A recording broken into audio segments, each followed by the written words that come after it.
The mechanic's hands were still grease-stained when he realized the broken-down CEO wasn't just a stranger. She was the woman who vanished from his life 15 years ago, the one he never stopped searching for. But she didn't recognize him. Not his face, not his voice, not the man who once saved her on a cold autumn night outside a university library. Daniel Reed had spent 15 years believing Elena Martinez was gone forever. Now she stood before him as Lena Whitmore, untouchable and brilliant, offering money for a simple roadside repair. And he had exactly one choice: walk away again or risk everything he'd built to protect his daughter and his broken heart. Before we dive into this story of second chances and impossible reunions, I want to invite you to stay with me until the very end.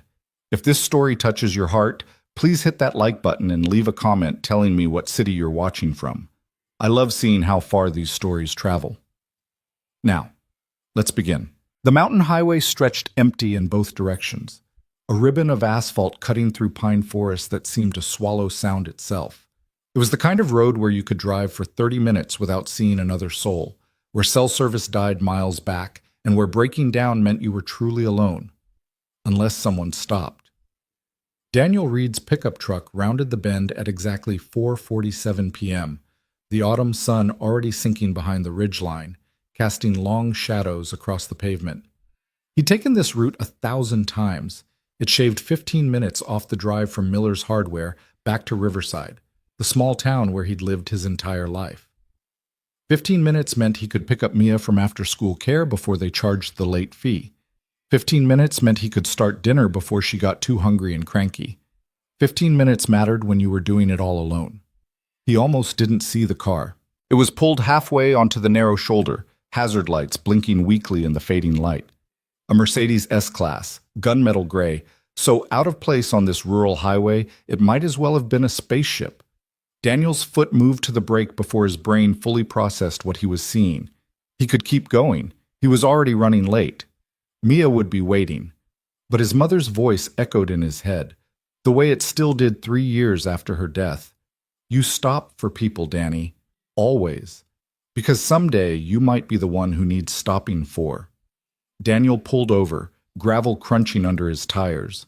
The woman stood beside the Mercedes with her phone raised toward the sky, arm extended like she was trying to summon a signal through sheer willpower. She wore a tailored charcoal suit that probably cost more than Daniel made in a month, her dark hair pulled back in a sleek ponytail. Even from a distance, she carried herself with the kind of composure that came from boardrooms and power lunches, not broken-down cars on isolated highways. Daniel grabbed his toolbox from the truck bed, he never went anywhere without it, and approached slowly, making sure she could see him coming.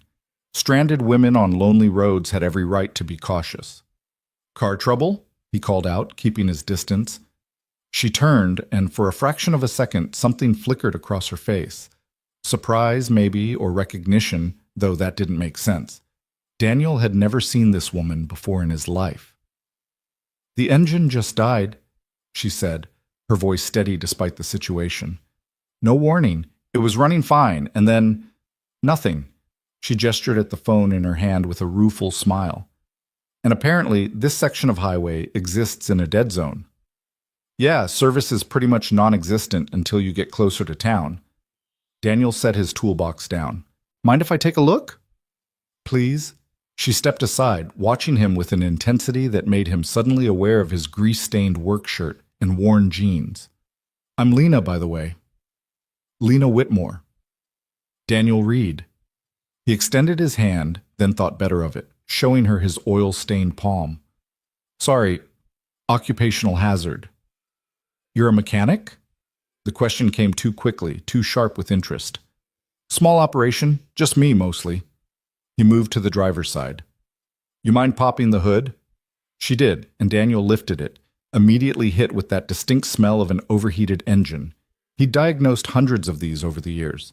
His hands moved with practiced efficiency, checking connections, testing components, reading the story the engine told. "Alternator belt," he said after 2 minutes. "Snapped clean through. That's why everything just died on you. No power to keep the battery charged while you're driving. Can it be fixed?" Lena had moved closer, standing just behind his right shoulder. "Or do I need to call a tow truck?" When I can get signal, I mean. I can replace it, Daniel said, already pulling a spare belt from his toolbox. He kept a variety of them. You never knew what you'd need in a small town where the nearest auto parts store was 40 minutes away. This'll get you where you're going. You'll want to have your regular mechanic replace it with the proper part for your model, but this'll hold. He worked in silence, aware of her watching. Most people pulled out their phones or sat in their cars when he fixed things, but Lena Whitmore stood there, observing every movement like she was memorizing it. You just carry spare parts around? She asked. Habit. Daniel didn't look up, focused on threading the belt properly. In a town like Riverside, Chipotle takes about 2 hours to show up, sometimes longer. If I can fix something, I do. Riverside. That's the town about 20 minutes south of here. 25, depending on traffic, though there's rarely traffic. He tightened the final connection and straightened, wiping his hands on the rag he kept in his back pocket. Try starting it now. Lena slid into the driver's seat, and the Mercedes purred to life immediately, all its dashboard lights glowing with renewed vigor. Relief washed over her face, genuine and unguarded in a way that made her suddenly seem younger. You're a lifesaver, she said, stepping out of the car. Seriously. I was starting to imagine spending the night out here. She reached for her purse, pulling out a wallet. What do I owe you? Nothing. Daniel was already closing his toolbox. I can't just... You took time out of your day, used your parts. It's a $15 belt in 10 minutes. He met her eyes, struck by how dark they were, almost black in the dimming light. Something about them nagged at him, like a song he couldn't quite remember. I'm not going to charge you for helping. Lena stared at him for a long moment, and that strange intensity returned to her gaze. She was studying him, Daniel realized, really looking at him in a way that made him want to step back and lean closer at the same time. At least let me buy you dinner, she said. There must be a restaurant in Riverside where I can say thank you properly. I appreciate it, but I need to get home to my daughter. Daniel picked up his toolbox. You should be all set to wherever you're headed. Just remember to get that belt replaced with the right part. He was turning away when she spoke again. Your daughter. How old? The question stopped him. It was personal, the kind of thing strangers didn't usually ask, but something in her tone made it feel less intrusive and more wistful. 7, Daniel said. Her name's Mia. That's a beautiful name. Lena's expression softened. You're lucky. Yeah. He thought of Mia's gap-toothed smile, the way she still insisted he check for monsters under her bed, even though she claimed she was too old for such things. I really am. Daniel Reed, Lena said slowly, like she was testing the weight of each syllable. Thank you, truly. Just passing along the kindness. He offered a small wave. Drive safe, Ms. Whitmore. He walked back to his truck, loaded his toolbox, and pulled back onto the highway without looking back. In his rearview mirror, he saw her standing beside her Mercedes, perfectly still, watching his truck disappear around the bend. What Daniel didn't see was the way her hand rose to her mouth, or how her carefully maintained composure finally cracked. He didn't see her lean against her car, breathing hard like she'd just run a marathon. He didn't see the tears that gathered in her eyes before she blinked them away, or hear the name she whispered into the empty mountain air. Danny. What? The after-school care facility was in the basement of Riverside Elementary, a cheerful space full of beanbags and board games where working parents could leave their kids until 6 p.m. Daniel walked in at 5:20, earning a relieved smile from Mrs. Chen, the woman who ran the program. Cutting it close, Daniel, she said, but there was no judgment in her tone. Mrs. Chen had known him since he was Mia's age. She'd taught his mother before him. Car trouble on Route 17, he explained. Someone needed help. Of course they did. Mrs. Chen shook her head fondly. You're just like Sarah, you know that? She couldn't pass by anyone who needed help either. Daniel's throat tightened at the mention of his mother. 3 years, and some days the grief still hit like a fresh wound. Daddy? Mia launched herself from a pile of cushions, her dark braids flying, backpack forgotten on the floor. She crashed into his legs with the full force of 7 years old. You're here. Of course I'm here. He scooped her up despite his protesting back. She was getting too big for this, but neither of them wanted to admit it. Did you think I'd forget you? Nope. Mia wrapped her arms around his neck. But Emma said her dad forgot her once because he had a important meeting, so I just thought maybe, no meeting's more important than you, Bug. Daniel set her down gently. Grab your stuff. We need to get home and make dinner. Can we have pancakes? Pancakes are breakfast food. You said pancakes are anytime food when I was sad about Grandma. She had him there. Daniel ruffled her hair. Pancakes it is. The drive home took them through downtown Riverside, if you could call it that. Main Street stretched for exactly 4 blocks, featuring Joe's Diner, the hardware store where Daniel picked up odd jobs, Linda's Grocery, the public library, and a handful of other small businesses that had been there since before Daniel was born. Their apartment was above Reed's Auto Repair, the shop his father had opened 40 years ago, and Daniel had inherited at 23 when everything in his life had fallen apart at once. The shop occupied the ground floor of an old brick building that had probably been something else before it became a garage. The apartment upstairs wasn't much. 2 bedrooms, a kitchen that barely fit a table, a living room that doubled as Mia's play space. But the rent was free since Daniel owned the building, and it was theirs. Homework first, Daniel said as they climbed the narrow stairs. Then pancakes. But Daddy, but nothing. That's the rule. Mia groaned with the dramatic suffering only a 7-year-old could muster, but plopped herself at the kitchen table with her workbook. Daniel washed the grease from his hands, watching her through the doorway as she chewed on her pencil, brow furrowed in concentration. This was his life. This was everything that mattered. He'd built it carefully over the past 7 years, piece by piece, after everything else had fallen apart. After he'd left college, after his mother got sick, after Mia's mother, Jessica, had decided that small-town life and single motherhood weren't what she signed up for and left when Mia was 18 months old, after he'd learned that some dreams died so other ones could live. Daniel pulled out the pancake mix, cracked eggs, measured milk with practiced efficiency. This was a different kind of skill than fixing engines, but he'd gotten good at it. He'd had to. Daddy? Mia's voice drifted from the table. Do you ever get lonely? The question hit him sideways. Where'd that come from, Bug? Emma's dad has a girlfriend now. She came to pick Emma up today, and Emma says she's nice but weird because she's not her mom. Mia looked up from her homework. Do you want a girlfriend?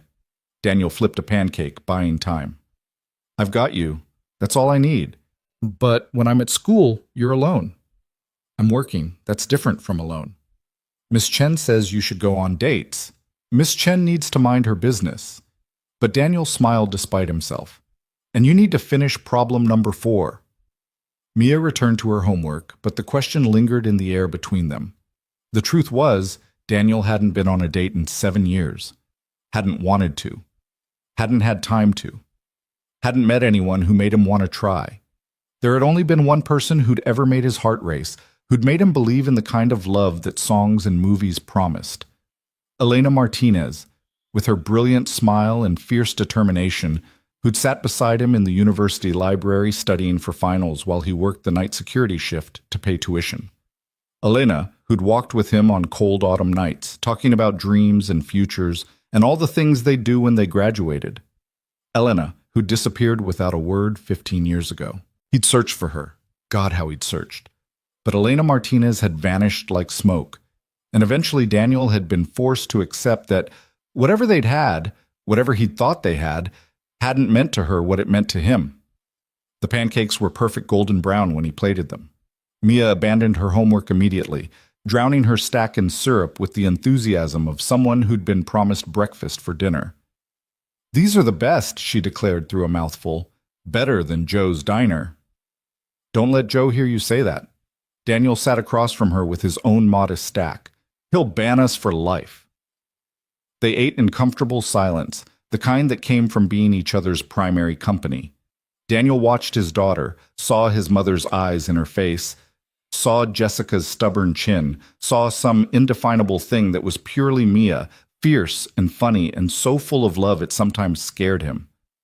I saw a fancy car today, Mia said suddenly. When Miss Chen's husband dropped off their granddaughter, it was really shiny, like a space car. A Mercedes, probably. Did it look expensive? Super expensive. Mia's eyes went wide. Do you think the person who drives it is rich? Daniel thought of Lena Whitmore, standing on that highway shoulder in her perfect suit, offering him money for a simple kindness. Probably. Would you want to be rich, Daddy? I am rich, Bug. He reached across the table to tap her nose, leaving a tiny smudge of syrup. I've got you, haven't I? That's not the same. It's better. Mia considered this, her 7-year-old brain working through the logic. I guess if you were rich, you'd be busy all the time like Emma's dad. And then who would make me pancakes for dinner? Exactly. Daniel stood to clear the plates. Now, homework finished? Almost. Then finish it while I do dishes, and then we can watch 1 episode of your show before bed. 2 episodes? 1. 1.5. Daniel laughed. You drive a hard bargain, Miss Reed. 1 full episode, and if you brush your teeth without being asked, we'll read an extra chapter tonight. Deal! Mia scampered back to the table, suddenly motivated. Daniel ran hot water in the sink, squirted soap, let his hands work through the familiar routine of washing and rinsing and drying. Through the kitchen window, he could see Main Street settling into evening, the streetlights flickering on one by one, the last few customers leaving Joe's diner. This was his world, small and simple and safe. So why couldn't he stop thinking about a stranger's dark eyes on a mountain highway?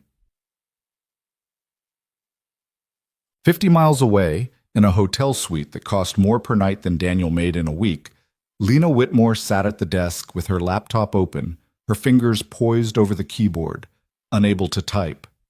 She'd checked into the Riverside Inn, the only hotel in town, a converted Victorian mansion that tried very hard to be charming, under the pretense of needing a place to stay while her assistant arranged for a proper alternator belt replacement in the morning. It was a reasonable excuse, a logical excuse. It was also a complete lie. Lena could have driven the 25 minutes back to the city where her actual hotel, a 5-star accommodation befitting a CEO, waited. She could have called her assistant and had a team of mechanics dispatched within the hour. She could have done 100 different things that didn't involve checking into a small-town inn with questionable Wi-Fi and floral wallpaper. Instead, she'd done the one thing she knew she shouldn't. She'd searched for him. Daniel Reed, Riverside. The results were sparse but telling. Reed's Auto Repair. Honest work, fair prices, family-owned since 1985. A Facebook page that hadn't been updated in months, showing a modest garage bay with 1 car lifted on the hydraulic rack. A handful of glowing reviews on Google. Daniel fixed my transmission for half what the dealership quoted. Trustworthy and kind. Went above and beyond for my elderly mother. One photo showed him in his garage, wearing the same kind of work shirt she'd seen today, holding a wrench and offering the camera a small, genuine smile. It was dated 3 years ago. Lena's fingers traced the screen, hovering over his face. 15 years. She'd looked for him for 15 years. After that night, the night that changed everything, she'd tried to find Danny Reed, but he'd left the university. His student records were sealed. His phone number was disconnected. He'd vanished so completely it was like he'd never existed at all. She told herself she'd imagined the connection between them, that she'd built up a security guard who walked her to her car into something more than he was, that the way he'd looked at her, the way he'd listened to her dreams, the way he'd made her feel safe for the first time in her chaotic life, that it had all been in her head. But she'd never forgotten his face, never stopped seeing his quiet smile in her dreams, never stopped wondering where Danny Reed had gone and why he'd left without saying goodbye. And today, on a random stretch of highway, covered in grease and speaking with that same gentle directness she remembered, he'd stood 3 feet away from her, and he hadn't recognized her at all. Lena closed the laptop, moving to the window. The town of Riverside spread below, quaint and sleepy, the kind of place she'd fought so hard to escape from in her own life. Her hometown had been similar, small, suffocating, full of people who told her that girls like her didn't become CEOs of tech companies. Girls like her were lucky to escape at all. She'd proved them wrong. She'd fought and clawed her way through college while working 3 jobs, through business school on a full scholarship, through the startup years when failure seemed more likely than success. She'd built Whitmore Technologies from a garage operation into a company worth $800 million. She'd done everything she'd dreamed of telling Danny about, back when they sat in the university library and planned impossible futures. And she'd done it all alone. Because the truth was, she'd never met anyone who made her feel the way Danny Reed had. In 15 years of dating, relationships, even one almost engagement, no one had ever looked at her the way he had. Like she was someone worth knowing, not something worth acquiring. A knock on the door startled her from her thoughts. Ms. Whitmore? A young woman's voice, tentative. I'm Emily, from the front desk. I wanted to make sure you had everything you needed for the night. Lena opened the door to find a girl who couldn't be more than 22, wearing the inn's uniform polo and an eager-to-please expression. I'm fine, thank you. Oh, good. Emily lingered. I don't mean to intrude, but Mr. Harrison, he owns the inn. He mentioned you might need a mechanic in the morning for your car. I do, actually. You should call Reed's Auto Repair. Emily pulled out her phone, already pulling up the number. Daniel's the best. He's honest, and he won't overcharge you like some of the places in the city. Plus, he's just really nice. He fixed my car last month and let me pay in installments because I'm still in community college and money's tight. Reed's Auto Repair, Lena repeated, something twisting in her chest. Is that the only mechanic in town? Well, there's Harold's garage, but Harold's kind of grumpy and his prices are higher. Everyone goes to Daniel. Emily smiled. I can give you his card if you want. He's really good with luxury cars, too. He went to technical school before. She trailed off, seeming to catch herself. Anyway, he's great. Before what? Lena asked, too sharply. Emily shifted uncomfortably. I don't want to gossip. I'm just making conversation. Lena softened her tone, recognizing the executive intensity that sometimes crept in. I promise it won't leave this room. Well, I guess it's not really gossip since everyone knows. Emily leaned against the doorframe. Daniel was studying mechanical engineering at the State University, like 15 years ago. He was supposed to graduate, had this big future planned, but then his mom got sick, cancer, and he came home to take care of her, took over his dad's garage. His dad had passed a few years before, and it was just the two of them. Lena's throat constricted. His mother. Yeah, Sarah Reed, she was the nicest lady. Everyone loved her. She fought for like 5 years before... Emily's expression grew sad. Anyway, Daniel's been running the shop alone since she passed. Well, alone plus taking care of his daughter. He's a single dad. His ex left when Mia was a baby. Each piece of information landed like a physical blow. Daniel, had left school to care for his dying mother, had given up his degree, his future, everything they'd planned, had built a life in this small town, raising a daughter alone, fixing cars, and helping strangers on lonely highways. That's very kind of you to share, Lena managed. I'll definitely call his shop in the morning. Great, he usually opens around 8. Emily pushed off from the doorframe. Is there anything else you need? Extra towels? The Wi-Fi password is on the card by the TV. No, thank you. I'm all set. When Emily left, Lena returned to her laptop. But this time she didn't search for Daniel Reed. Instead, she opened her work email, staring at the hundreds of unread messages, the meeting requests, the quarterly reports waiting for her review. This was what she'd built. This was the life she'd chosen. But sitting in this small-town inn, knowing that the boy she'd loved, because yes, she could admit it now, she had loved him, was living a completely different life just blocks away. None of it felt like enough. Her phone buzzed. Marcus, her assistant, checking in. Hotel arranged for the car? Need me to send someone? Lena's fingers hovered over the keyboard. She could say yes. She could have her car fixed by morning, be back in the city by noon, return to her carefully constructed world where Danny Reed was a beautiful memory and nothing more. Instead, she typed, I'll handle it locally, taking a personal day tomorrow. Marcus's response was immediate. You haven't taken a personal day in 3 years. Are you feeling okay? Lena smiled despite herself. I'm fine. Just need a break. She set the phone down before Marcus could ask more questions, before she could second-guess herself. Tomorrow, she would go to Reed's Auto Repair. She would see Danny again, in his element this time. And maybe she would find the courage to tell him who she really was.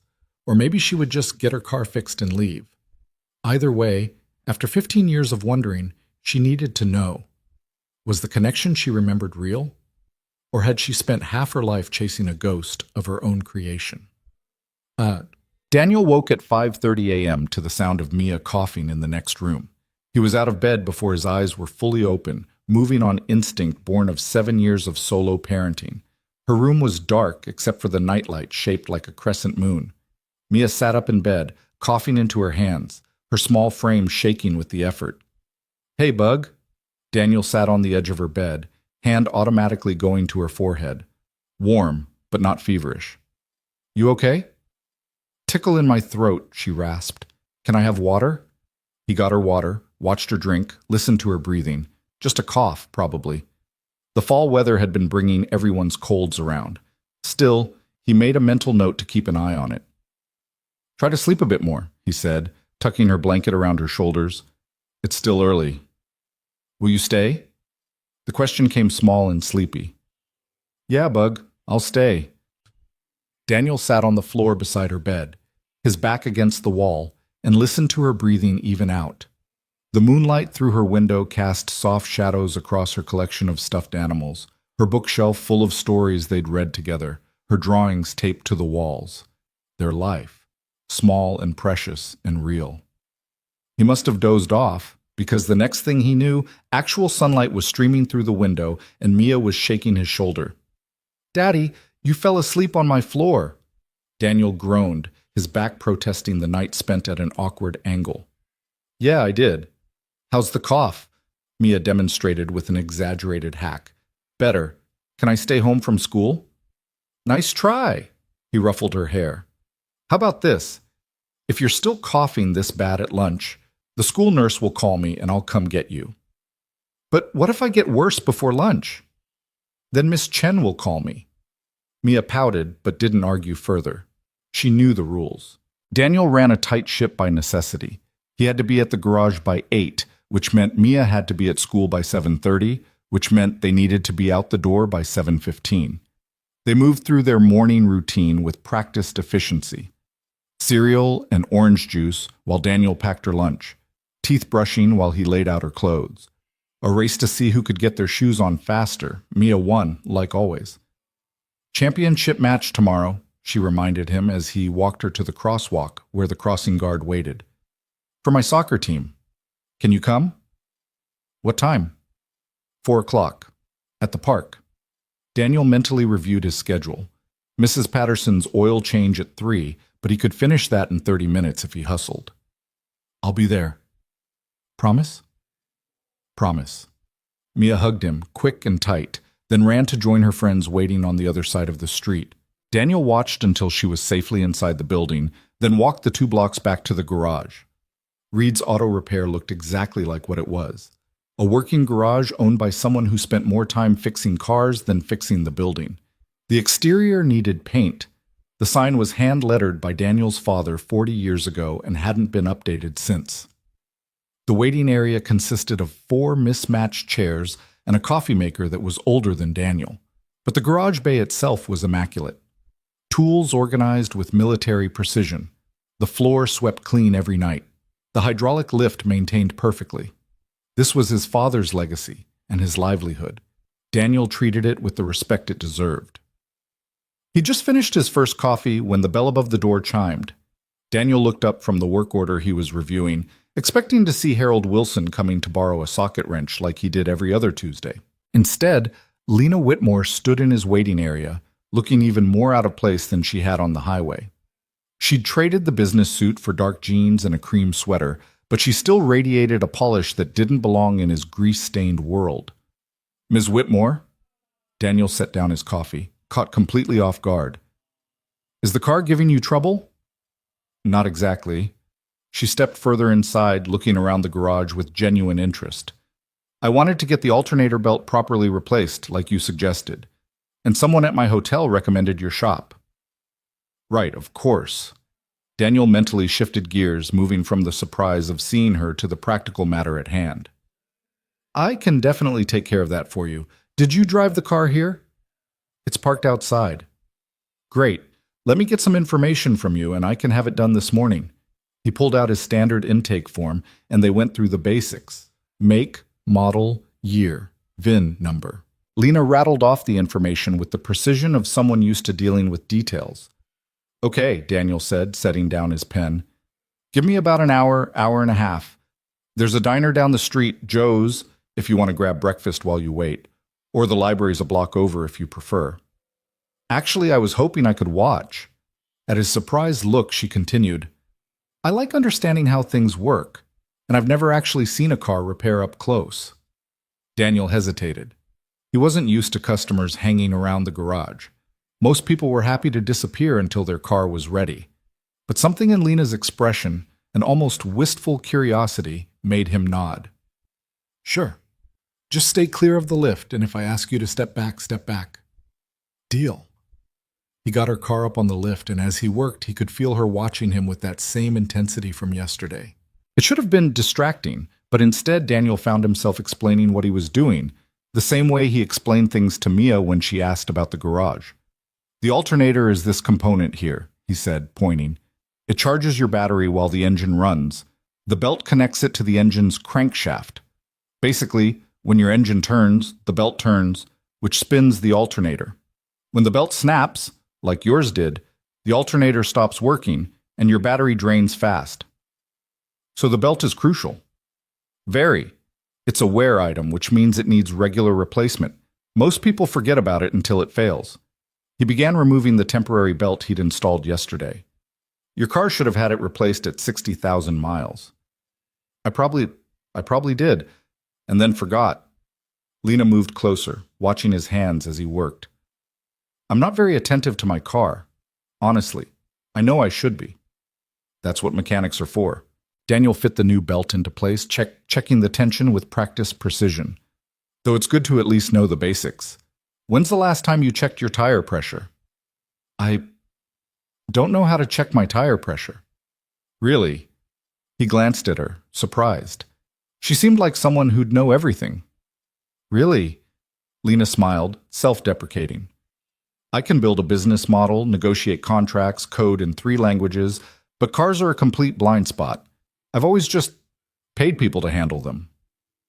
There was something endearing about that admission, coming from someone so clearly competent in every other way.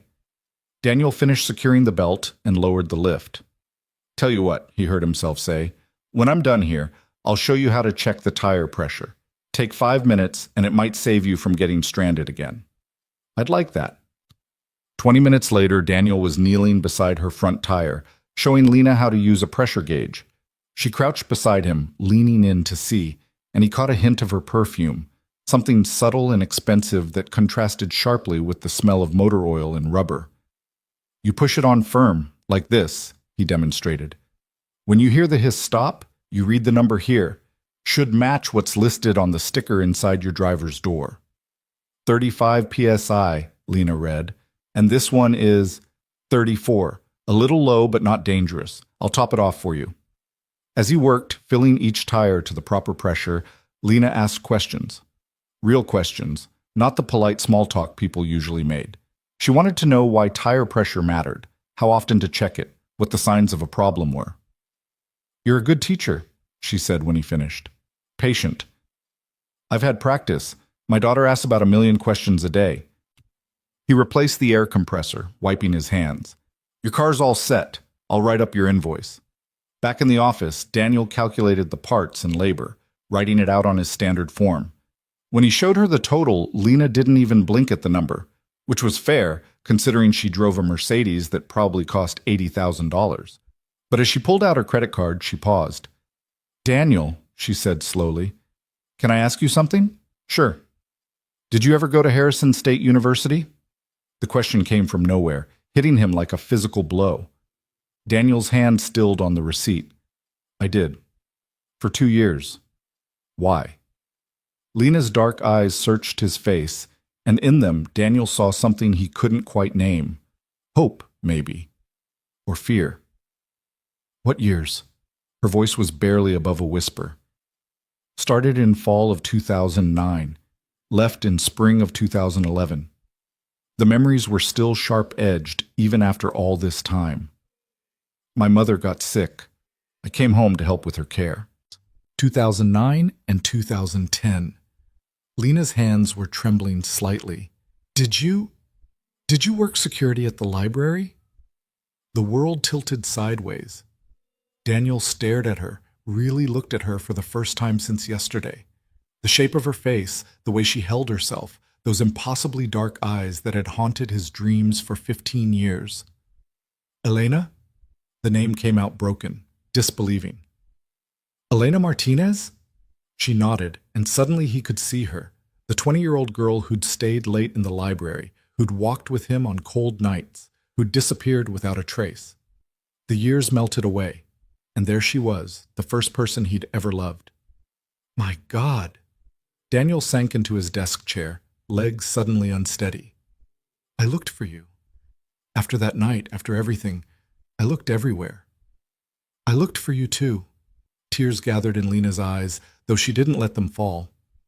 Danny, I've been looking for 15 years.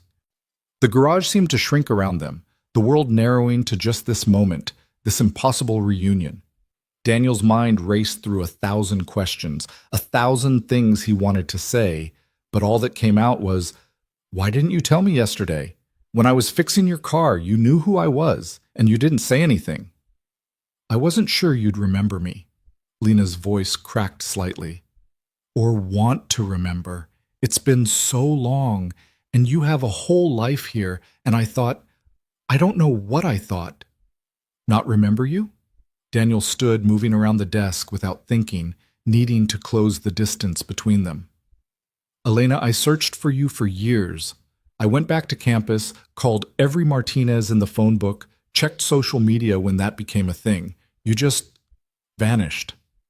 I changed my name, she said quietly, after graduation. Whitmore was my mother's maiden name. I wanted a fresh start, and she trailed off, looking away. It's complicated. 15 years.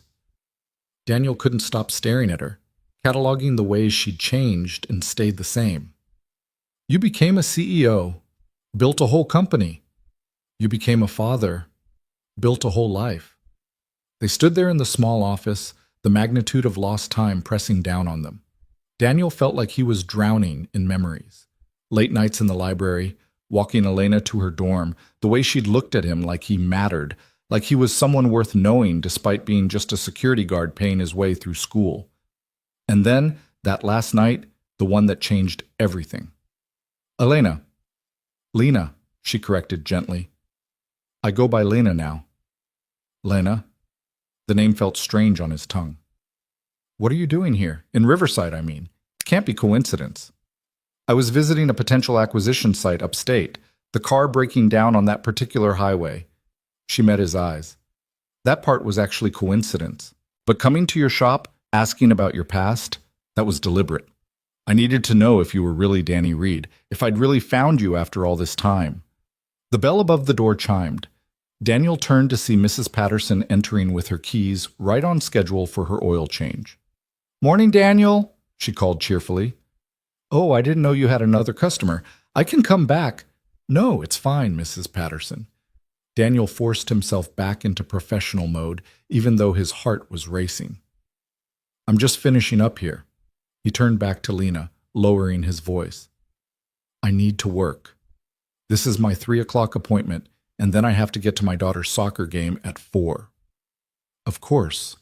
Lena grabbed her purse, but hesitated at the door. Daniel, could we talk? Really talk? Maybe dinner, or coffee, or... She stopped, seeming to realize she was rambling. I'm staying at the Riverside Inn, room 7. If you want to talk, I'll be there. Then she was gone, the bell chiming behind her, leaving Daniel standing in his garage with Mrs. Patterson's expectant face and a world that had just turned completely upside down. You okay, Daniel? Mrs. Patterson asked, concerned. You look like you've seen a ghost. Yeah, Daniel said faintly, watching through the window as Lena's Mercedes pulled away. Something like that. He got through Mrs. Patterson's oil change on autopilot, his hands performing the familiar tasks while his mind spun in circles. Elena Martinez was alive. She'd become Lena Whitmore. She'd been looking for him the same way he'd looked for her, and she was staying at the Riverside Inn, waiting to see if he'd show up. Daniel finished the oil change, locked up the garage, and drove to Mia's soccer game with his head still reeling. He stood on the sidelines with the other parents, cheering when appropriate, but he barely saw the game. All he could see was a 20-year-old girl in a library and a CEO in his garage, and the impossible bridge between them. Mia's team won 3-2. She scored one of the goals and was buzzing with excitement when she ran to him afterward. "Did you see, Daddy? Did you see my goal?" "I saw, Bug. You were amazing." He hugged her, grounding himself in the reality of her small body, the grass stains on her uniform, the way her hair had escaped its ponytail. This was real. This was his life. But as they drove home, as he made dinner and supervised homework and read bedtime stories, Daniel couldn't stop thinking about Lena's dark eyes, her trembling hands, the way she'd said his name. Danny. No one had called him that in 15 years. When Mia finally fell asleep at 8:30, Daniel sat on the couch in their small living room and stared at his phone. The Riverside Inn's number was easy to find. "Room 7, she'd said. He could call. He could go over there right now. Or he could do nothing. He could let Lena, drive back to her CEO life tomorrow and leave his carefully constructed world intact. But he'd spent 15 years wondering what happened to her, wondering if he'd imagined what they had, wondering if he'd ever find her again. And now she was here, in his town, waiting. Daniel picked up his phone. His hands were shaking as he dialed. The phone rang 3 times before she picked up. "Hello?" Lena's voice came through slightly breathless, like she'd run to answer. Daniel's throat went dry. He'd rehearsed a dozen opening lines in the 30 seconds it took to dial, and now every single one evaporated. "It's Daniel," he finally managed. "Daniel Reed. I mean, you know who. I just finished putting my daughter to bed, and I thought, I'm glad you called." The relief in her voice was palpable. "I wasn't sure you would." "I wasn't sure either." He stood up, too restless to sit, and moved to the window overlooking Main Street. The town was settling into its usual sleepy evening, the diner's neon sign flickering, a few cars passing. I don't even know what this is." "Surreal," Lena offered.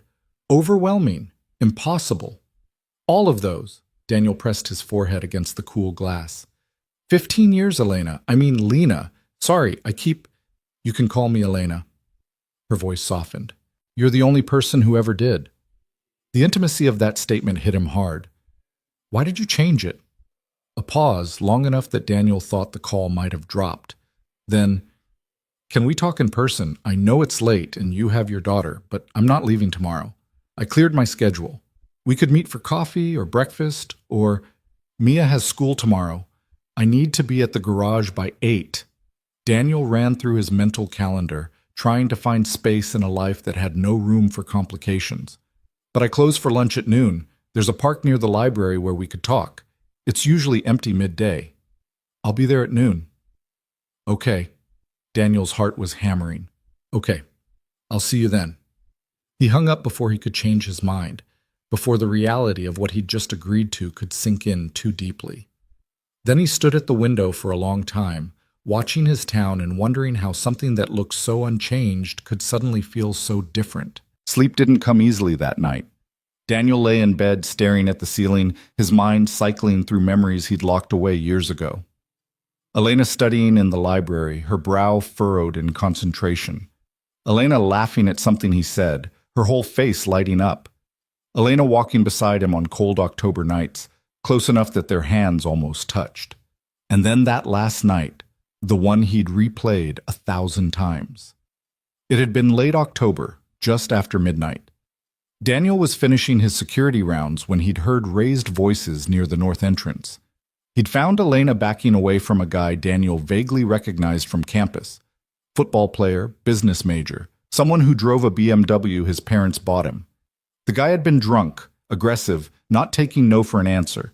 Daniel had stepped between them, calm but unmovable, and the guy had eventually stumbled away with threats about getting Daniel fired. Elena had been shaking. Daniel had walked her all the way back to her dorm, and they'd stood outside for 2 hours talking.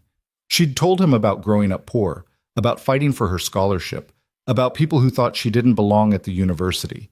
He'd told her about his dad dying when he was 16, about working his way through school, about dreams of becoming an engineer, and somewhere in those 2 hours, something had shifted between them. The careful friendship they'd been building for months had become something more, something electric and terrifying and real.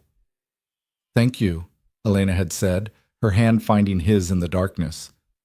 "Not just for tonight, for seeing me, really seeing me." "I always see you," Daniel had replied, and meant it with his whole heart. She'd kissed him then, soft and brief and perfect. When she pulled away, her eyes had been bright with tears. "I have to tell you something," she'd said, "about my family, about where I come from. I'm not what you think." "Tomorrow," Daniel had promised, not wanting the night to end on something heavy. "Tell me tomorrow. I'm off work at 6. We can get dinner." She'd nodded, kissed him once more, and disappeared into her dorm.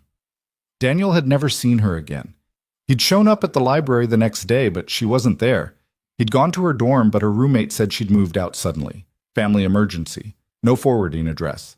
He'd checked with the registrar's office, but they wouldn't give him information. He'd searched everywhere, asked everyone, and found nothing but dead ends and closed doors. Elena Martinez had vanished like smoke. For months, Daniel had wondered what he'd done wrong. What he'd said or didn't say. Whether the kiss had been a mistake. Whether she'd regretted everything in the light of day. Then his mother had gotten her diagnosis, and Daniel's life had imploded in a different way. He'd left school, come home to Riverside, and tried to bury the ghost of Elena Martinez under the weight of real-world responsibilities. But he'd never forgotten her, never stopped wondering. And now she was here, solid and real, and Daniel had no idea what to do with that. Morning came too early. Mia's cough had worsened overnight, and Daniel spent 20 minutes convincing her that yes, she still had to go to school, and no, a slight cough was not grounds for a sick day. "But what if I get worse?" she wheezed dramatically. "Then the nurse will call me, and I'll come get you." Daniel handed her the inhaler her pediatrician had prescribed for moments like this. 2 puffs, like we practiced. Mia complied, then gave him her best suffering child expression. "If I die at school, it's your fault." "If you die at school, I'll feel terrible." Daniel kissed her forehead. "But you're not going to die. You're going to have a normal Tuesday, and I'm going to pick you up at 3:30. The walk to school was slower than usual, Mia dragging her feet and milking her symptoms for maximum sympathy. Daniel let her, his mind already jumping ahead to noon, to the park, to Elena waiting there. "Daddy, you're being weird," Mia announced halfway to school. "What do you mean?" "You keep staring at nothing, and you forgot to make my lunch."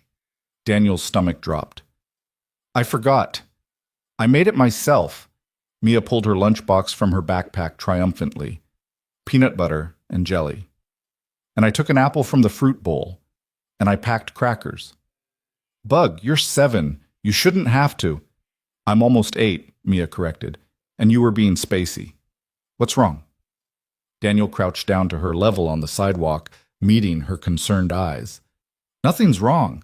I just have a lot on my mind with work stuff." "Is the garage okay?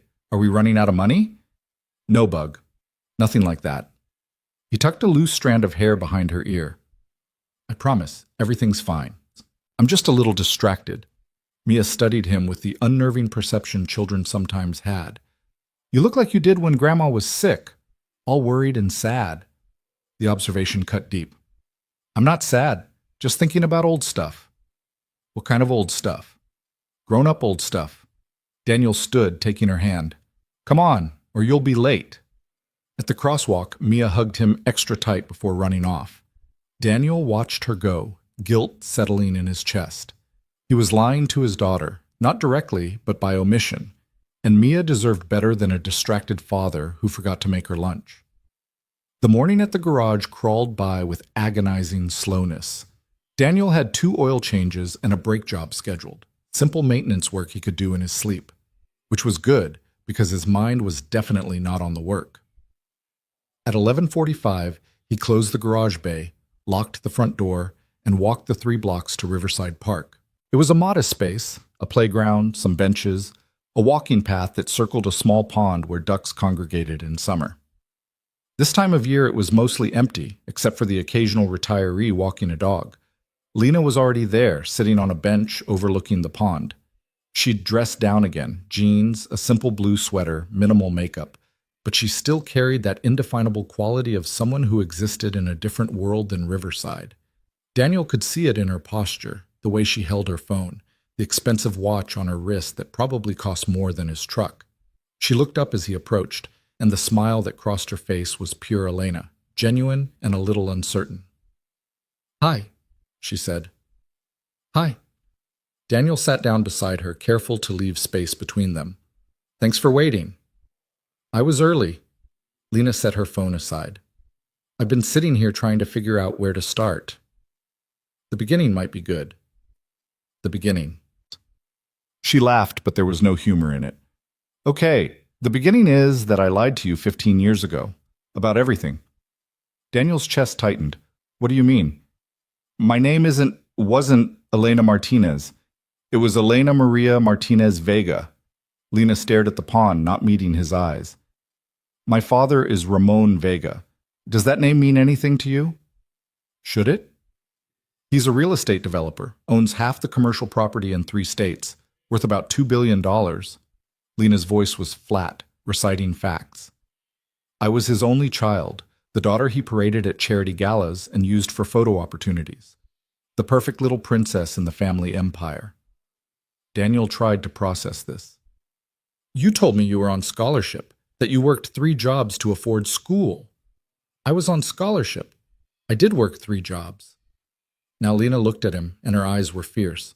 "When I turned 18, I told my father I wanted to study computer science and business. He told me women didn't need degrees, just good marriages, so I left." "You just left?" "I ran."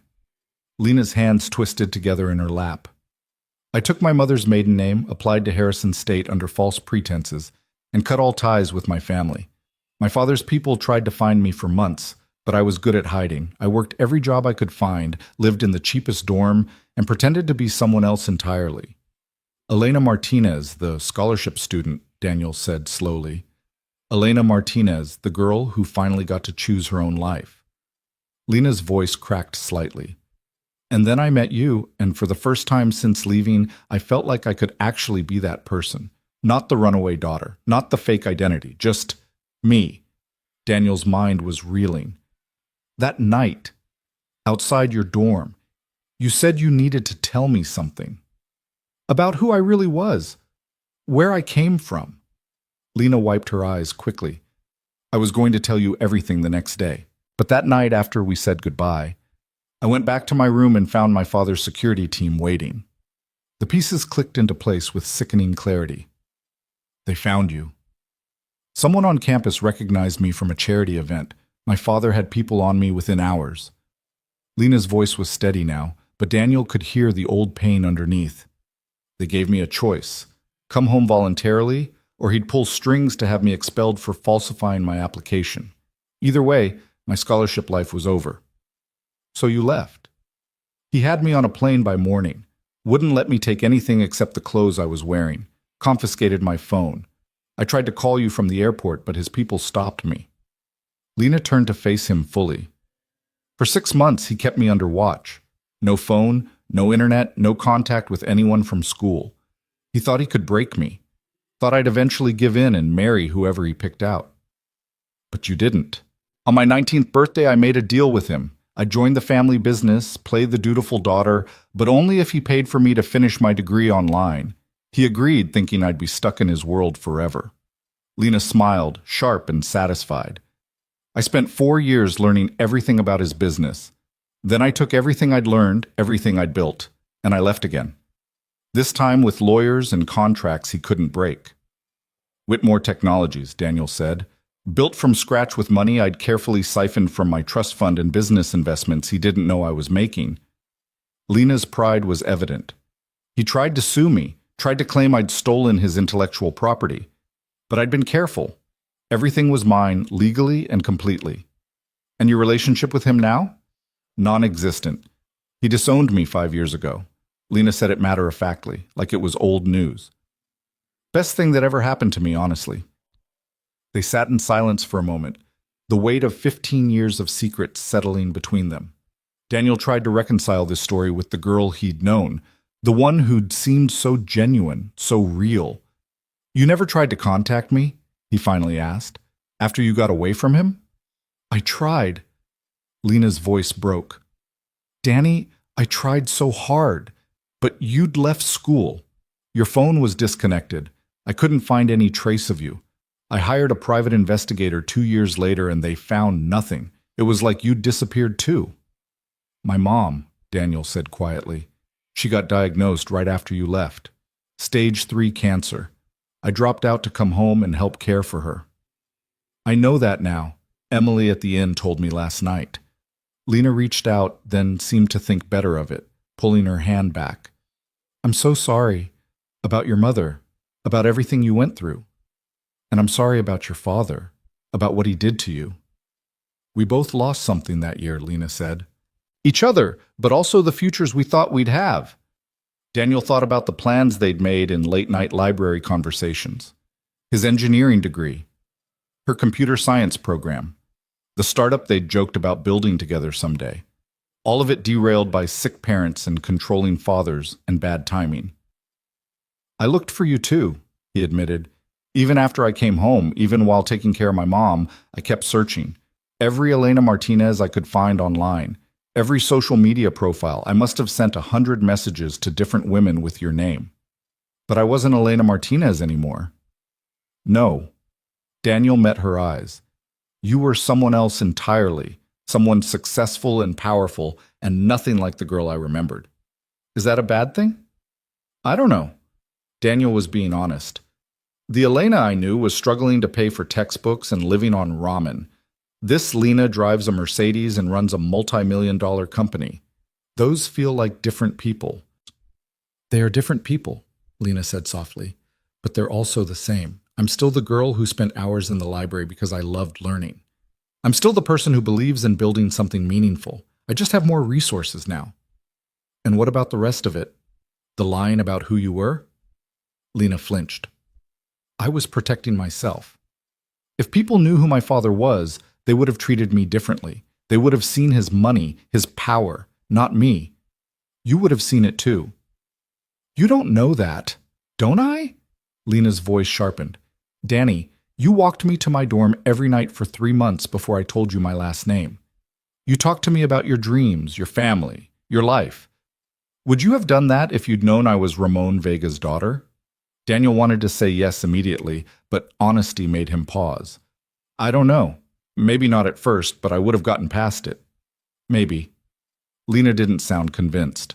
"Or maybe you would have assumed I was slumming it, playing at being poor, that I couldn't possibly understand your life.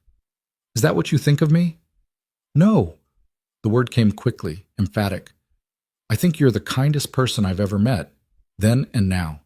That's why I looked for you for 15 years. That's why when my car broke down yesterday and I saw you standing there, I couldn't breathe." Daniel's heart was racing. "When did you recognize me?" "Immediately, the second you got out of your truck." Lena's eyes were bright with unshed tears. "You look the same. Older, yes, but the same. The way you move, the way you talk, the way you helped without expecting anything in return. It was like stepping back in time. But you didn't say anything." "I panicked." Lena laughed shakily. 15 years of wondering where you were, what you were doing, if you ever thought of me. And suddenly you're there, but you don't recognize me at all. I thought maybe I'd built you up in my head. Maybe what we had wasn't as real as I remembered." "It was real," Daniel said firmly. "Elena, every relationship I've had since then, I've compared to those 3 months with you. None of them measured up." "Lena," she corrected gently. "I'm Lena now. Elena Martinez died when my father's men dragged me out of that dorm." "But you said I could call you Elena." "You can. You're the only one who can." Lena turned to face him fully on the bench. "Because you knew her, the real her, not the corporate version I built to survive." Daniel studied her face, looking for the girl he'd known in the woman before him. The bones were the same. The eyes, those impossibly dark eyes. The way she tucked her hair behind her ear when she was nervous. Elena was there, underneath the polish and power. Why didn't you just leave yesterday? He asked. After I fixed your car? You could have driven away, gone back to your life. Why stay? Why risk telling me all this? Lena was quiet for a long moment. Do you believe in second chances? I don't know. Maybe. Why? Because I spent 15 years building a company, making money, achieving everything I said I would. Lena's voice was steady, but her hands shook. And none of it felt like enough. I kept thinking, what's the point of all this success if I can't share it with someone who matters? Someone who knew me before the money, before the power, before I became Lena Whitmore. Elena, I'm not asking for anything, she interrupted. I know you have a life here, a daughter, responsibilities. I'm not trying to complicate that. She trailed off, searching for words. I just needed to know if what we had was real. If I've been chasing a ghost all these years, or if there was something worth finding. Daniel's chest felt tight. And now that you know I'm real? What then? I don't know. Lena's honesty was brutal. I don't have a plan past this conversation. I just knew I couldn't drive away without trying to find you again. A duck landed on the pond with a splash, breaking the tension. Daniel watched it paddle across the water, his mind churning through impossible scenarios. What did it mean that Lena, had found him? What was he supposed to do with this information? Tell me about your daughter, Lena said suddenly. Mia, right? The change in subject caught Daniel off guard. What do you want to know? Everything. What's she like? Does she look like you? What makes her laugh? Lena's interest seemed genuine. You said she's 7? Almost 8. Daniel pulled out his phone, finding a recent photo. Mia at her soccer game, grass-stained and grinning. She's smart, too smart sometimes. Asks questions about everything. She wants to be a veterinarian when she grows up, or a soccer player, or a chef. It changes weekly. Lena looked at the photo for a long time. She has your eyes. And your smile. She has her mother's stubborn streak. Daniel put the phone away. Jessica, my ex. She left when Mia was 18 months old. Decided motherhood and small-town life weren't for her. I'm sorry. Don't be. Jessica and I were wrong for each other from the start. We got together right after my mom's diagnosis, both of us looking for escape in the wrong places. Mia was the only good thing that came from it. Daniel leaned back against the bench. Being her dad is the best thing I've ever done. It shows. Lena's voice was soft. The way you talk about her, the way you dropped everything yesterday to get home to her. She's lucky to have you. I'm lucky to have her. Daniel checked his watch, 12:35. He needed to get back to the garage soon. Listen, I know, you have to work. Lena stood quickly, like she'd been expecting this. Thank you for meeting me, for listening to my story. I know it's a lot to process. Daniel stood too, suddenly reluctant to let this moment end. What are you going to do now? Head back to the city? I don't know yet. Lena pulled out her car keys. I still have the room at the inn for another night. I thought I might stay, see the town. It's peaceful here. It's boring here, Daniel corrected. Nothing happens in Riverside. Sometimes boring is good. Lena smiled, and for a second she looked exactly like the girl from the library. Besides, something happened. I've found you. They walked back toward Main Street together, the silence between them less awkward than it should have been. At the corner where their paths diverged, Daniel toward the garage, Lena toward the inn, they stopped. Can I ask you something? Lena said. And you can say no. I'll understand completely. Okay. Can we do this again? Tomorrow? Maybe? Not talking about the past, just getting to know who we are now?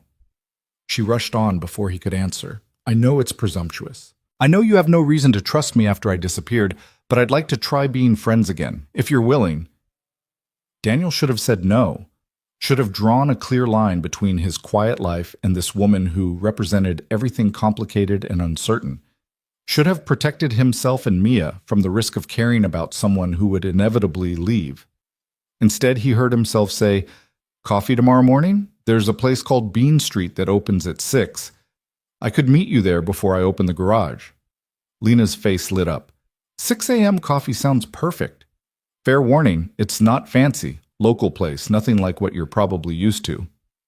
I lived on gas station coffee for 2 years while building my company. Lena grinned. I think I'll survive. They said goodbye, and Daniel walked back to the garage with his head spinning.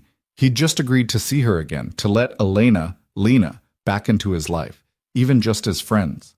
What was he thinking? The afternoon passed in a blur of routine work. Daniel changed brake pads, rotated tires, fixed a muffler that was held on with duct tape and prayer. His hands did the work while his mind replayed the conversation in the park over and over. At 3:30, he closed up and drove to Mia's school. She came running out with her friend Emma, both girls giggling about something that had happened at recess. Daddy! Mia threw herself into his arms. I didn't die at school. I'm very proud of you for staying alive. Daniel hugged her tight. How was your day? Good. We had art class, and I made a painting of a dragon. Mrs. Martinez said it was very creative. Mrs. Martinez has good taste. The name hit him like a physical blow. Martinez. The name Elena had borrowed from her mother. The name that had led him down 100 dead ends over the years. Daddy, you're being weird again, Mia said, peering up at his face. Are you sure everything's okay? Everything's fine, Bug. He set her down, taking her backpack. How about we stop at the grocery store on the way home? We're out of cereal. Can we get the kind with marshmallows? The kind with some marshmallows and also some actual nutrition. Deal! At Linda's grocery, Mia pushed the cart while Daniel grabbed essentials. He was reaching for milk when a familiar voice said, Small world. Lena stood 3 feet away, holding a basket with wine, crackers, and cheese. She'd changed into running clothes, expensive-looking athletic wear that somehow made her fit into the small grocery store even less than the business clothes had. Miss Whitmore, Daniel said, hyper-aware of Mia watching them curiously. Didn't expect to see you here. The inn doesn't have room service. Lena's eyes flicked to Mia, and something soft crossed her face. This must be Mia. Hi, Mia said with the fearless curiosity of childhood. Are you Daddy's friend? We're old friends, Lena said carefully. From a long time ago. Like from before I was born? Exactly like that. Mia studied Lena with the intensity of a detective. You're very pretty, and your shoes are cool. Are they for running? They are. Do you run? I play soccer. Running's just part of it. Mia demonstrated with a quick sprint down the aisle, then back. See? I'm fast. Very fast, Lena agreed, smiling genuinely now. Daniel watched them interact, something strange and painful twisting in his chest. This should have been awkward, his daughter meeting the woman who'd haunted his memories for 15 years. Instead, it felt almost natural. We should let Ms. Whitmore finish her shopping, Daniel said, gently steering Mia away. We still need cereal, Bug. It was nice meeting you, Mia, Lena said. You too. Mia waved, then turned to Daniel as they walked toward the cereal aisle. She's nice. How come you never mentioned her before? Like she said, we were friends a long time ago. We lost touch. But now you found each other again? Something like that? That's good. Mia grabbed the cereal box she wanted. Everyone needs friends, Daddy. Even grown-ups. Out of the mouths of children, Daniel thought. They finished shopping and checked out, Lena already gone by the time they reached the register. At home, Daniel made dinner, spaghetti with marinara sauce, one of Mia's favorites, while she did homework at the kitchen table. Daddy? Mia asked during dinner. Do you think Ms. Whitmore is lonely? Daniel nearly choked on his pasta. What? She was buying dinner for one person, just like we do sometimes when it's you and me. Mia twirled spaghetti on her fork. I think she might be lonely. What makes you say that? She had sad eyes, like you do sometimes when you think I'm not looking. Daniel set down his fork, stunned by his daughter's perception. Bug, I'm not sad. Not all the time, but sometimes, when you think I'm asleep, I hear you walking around, like you can't sleep. Mia met his eyes seriously. Grandma said sometimes grown-ups carry heavy things they don't talk about. Your grandmother was a wise woman. So is Miss Whitmore lonely? I don't know, Bug.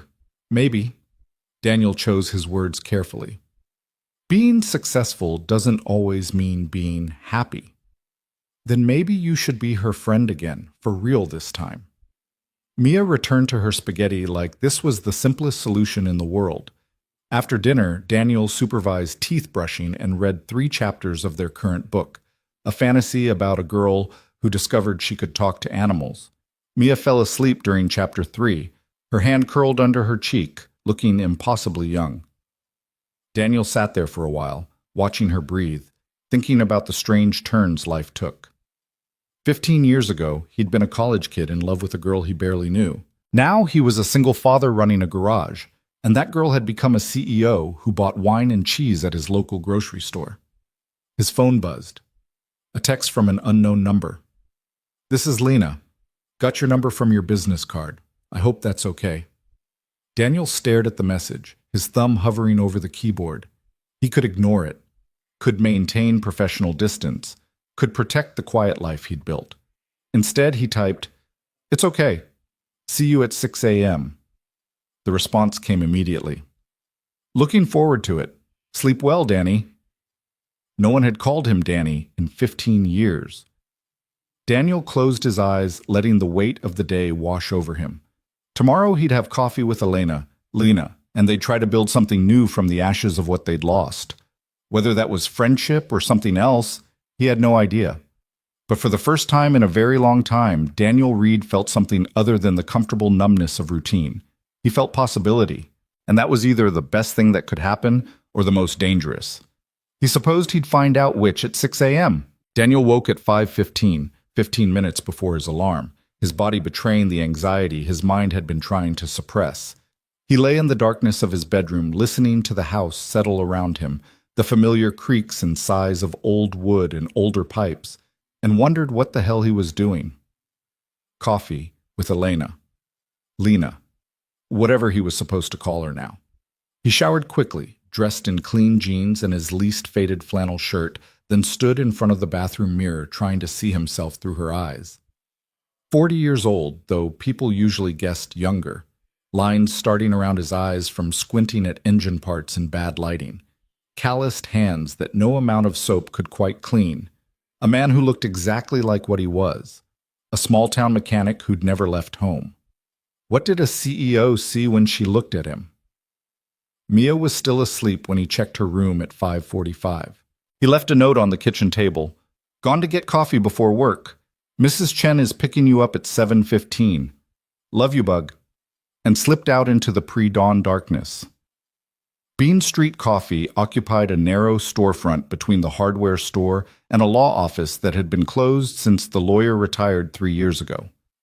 Sarah Martinez, no relation to Elena's borrowed name, just one of those coincidences that made small towns feel even smaller, had opened it 5 years back, and it had become Daniel's morning ritual whenever he could spare the time. Sarah was already pulling shots when Daniel walked in at 5:55, the espresso machine hissing and gurgling. "You're early," she said without looking up, "and you're wearing your good shirt. What's the occasion?" "Can't a man just want coffee?" "Not when that man is you." Sarah turned, really looking at him now, and her eyebrows rose. "Oh, you're meeting someone. Is it that obvious? Daniel Reed, you've been coming here for 5 years wearing the same 3 work shirts. Today you're in flannel that's actually been ironed." Sarah grinned. "So who is she?" "An old friend." Daniel leaned against the counter, grateful the shop was empty. "From college. She's in town for a few days." "The woman with the Mercedes?" At Daniel's surprised look, Sarah laughed. "Come on, this is Riverside. Emily at the inn told her sister, who told me. Apparently this woman is some kind of big-shot CEO, and you fixed her car on the highway." "Yeah, that's her." "And now you're having 6 a.m. coffee together." Sarah started making his usual order without asking. "That's interesting." "It's just coffee, Sarah." "Uh-huh." Sarah's tone suggested she didn't believe that for a second. "Well, good for you. You deserve some excitement that doesn't involve Mia's school projects or broken transmissions." The bell above the door chimed. Daniel turned to see Lena walking in, and his breath caught despite himself. She'd dressed down again, dark jeans, a gray sweater, her hair loose around her shoulders instead of pulled back. She looked younger like this, more like the Elena he remembered. But there was no mistaking the confidence in the way she moved, the expensive watch on her wrist, the designer bag over her shoulder. "Hi," she said, smiling tentatively at Daniel before turning to Sarah. "Good morning." "Morning!" Sarah's customer service voice clicked on, bright and cheerful. "What can I get you?" "Americano, please, 2 shots." "You got it." Sarah set Daniel's coffee on the counter, black, 1 sugar, and started on Lena's order. "So, you're the Mercedes woman." Lena blinked. Yes?" "Small town," Daniel explained. "Everyone knows everything." Apparently, Lena pulled out her wallet, but Daniel had already handed Sarah a 20. "I've got it," he said. "You don't have to, I know." He picked up his coffee and moved to a table by the window, where Main Street was just starting to wake up in the gray dawn light. Lena joined him a moment later, wrapping her hands around her cup like she needed the warmth. "Thank you for meeting me. I wasn't sure you'd actually show up." "I said I would." "People say a lot of things." Lena took a sip of her coffee, her eyes closing briefly. "Oh, that's good. Really good." "Sarah knows what she's doing." Daniel watched her over the rim of his cup. "You look tired." "I didn't sleep much." Lena's honesty was disarming. "Kept replaying our conversation, wondering if I said too much, or not enough, or the wrong things entirely." "You weren't the only one." Daniel set down his cup. "I kept my daughter up an extra hour because I was too distracted to notice she'd finished her homework." "I'm sorry, I didn't mean to disrupt your life." "Too late for that." The words came out harsher than Daniel intended. He softened his tone. "I just mean, you can't show up after 15 years and expect everything to stay the same." "I know." Lena looked down at her coffee. "For what it's worth, my life is disrupted too. I've never taken a personal day without planning it months in advance. My assistant thinks I'm having a breakdown." "Are you?" "Maybe." She met his eyes. "Is that crazy? Dropping everything because I randomly found my first love on a highway?" The word love hung between them, heavy and undeniable. Daniel's heart hammered against his ribs. "I don't know if it's crazy," he said carefully, "but I do know we need to be realistic about this, whatever this is." "Meaning?" "Meaning you have a life in the city, a company to run. I have a daughter and a garage and roots that go 6 feet deep in this town." Daniel forced himself to say what needed saying. "Even if we wanted to try again, and I'm not saying we do, I can't see how it would work." Lena flinched like he'd struck her. "So this is just closure. We have coffee, acknowledge what we had 15 years ago, and then go our separate ways?" "I don't know what this is." Daniel's frustration leaked through. "You tell me, Elena. You're the one who stayed in town. You're the one who showed up at my garage. What do you want from me?" "I want—" Lena stopped, seeming to struggle with the words. "I want to know if I've been chasing a ghost. If what we had was as real as I remember, or if I've built it up in my head into something it never was. And how do we figure that out? By spending time together, talking, getting to know who we are now instead of who we were then." Lena leaned forward. "Danny, I know I have no right to ask anything of you. I know showing up like this is selfish, but I can't walk away without trying." "Trying what exactly?" "To see if there's still something here worth building on." Daniel wanted to say no, wanted to protect himself and Mia from the inevitable heartbreak when Lena got bored with small-town life and went back to her CEO world. But the hope in her eyes, the vulnerability in her voice, broke through his defenses. "I have Mia to think about," he said finally. "She's my priority, always. I would never ask you to choose between us." "People say that. Then they get frustrated when a 7-year-old's needs come first." "I'm not people." Lena's voice was firm. "And I meant what I said yesterday. I'm not asking you to change anything. I'm asking for a chance to be part of your life as it is. You don't know what my life is like. Then show me." The challenge in her tone was unmistakable. "I've got 3 more days before I absolutely have to be back for a board meeting. Show me Riverside. Show me what you've built. Let me see if I can fit into it, instead of assuming I can't." Daniel should have said no. Every logical part of his brain screamed that this was a terrible idea. But the part of him that had spent 15 years wondering what if couldn't quite form the word. 3 days. he said. But if Mia needs me, everything else stops. And if at any point you decide this isn't what you want, you tell me. No disappearing this time. No disappearing, Lena agreed. I promise. They sat in silence for a moment, sipping coffee while dawn broke properly over Main Street. Sarah was serving a couple of early morning regulars now, studiously not looking in their direction, though Daniel could feel her curiosity from across the room. Tell me about your company, Daniel said finally. Whitmore Technologies. What do you actually do? We build software solutions for small to medium businesses. Lena's whole demeanor changed when she talked about work. Her shoulders straightened, her voice gained confidence. Specifically, we focus on companies that can't afford enterprise-level systems but need more than basic office software. Custom inventory management, client relationship tools, automated billing systems. That sounds complicated. It's basically just making life easier for people trying to run businesses, Lena smiled. Like if you wanted a system to track customer appointments, parts inventory, billing history, and have it all talk to each other, that's what we'd build. Daniel thought about his own garage, his handwritten appointment book, the parts inventory he kept in his head, the filing cabinet full of customer records. That might actually be useful. It would be. But you'd never pay for it because you're doing fine with your current system, and why fix what isn't broken? Lena's insight was uncomfortably accurate. That's the challenge, convincing people like you that there's a better way. People like me, Daniel repeated. Small-town mechanics who don't know any better? People who've made something work through sheer determination and don't trust easy solutions. Lena's tone was gentle, not condescending. You're not my target market anyway. I focus on businesses with 5 to 50 employees, companies big enough that manual systems are breaking down, but too small for the big software companies to care about. And that's profitable? $800 million profitable, last valuation. Lena said it matter-of-factly, like it was no big deal. We're planning to go public next year. Daniel tried to wrap his head around that number.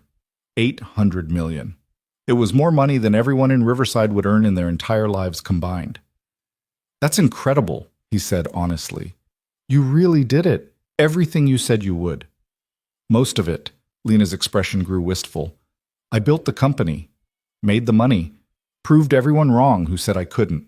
But the rest of it, the life part, the happiness part, that's still a work in progress. You're not happy? I'm successful. That's not the same thing. Lena traced the rim of her cup. I have a beautiful apartment I'm never in, a calendar full of meetings that all blur together, and a social life that consists of networking events and charity galas where everyone wants something from me. It's exhausting. Then why do it? Because I don't know how to do anything else. The admission seemed to cost her.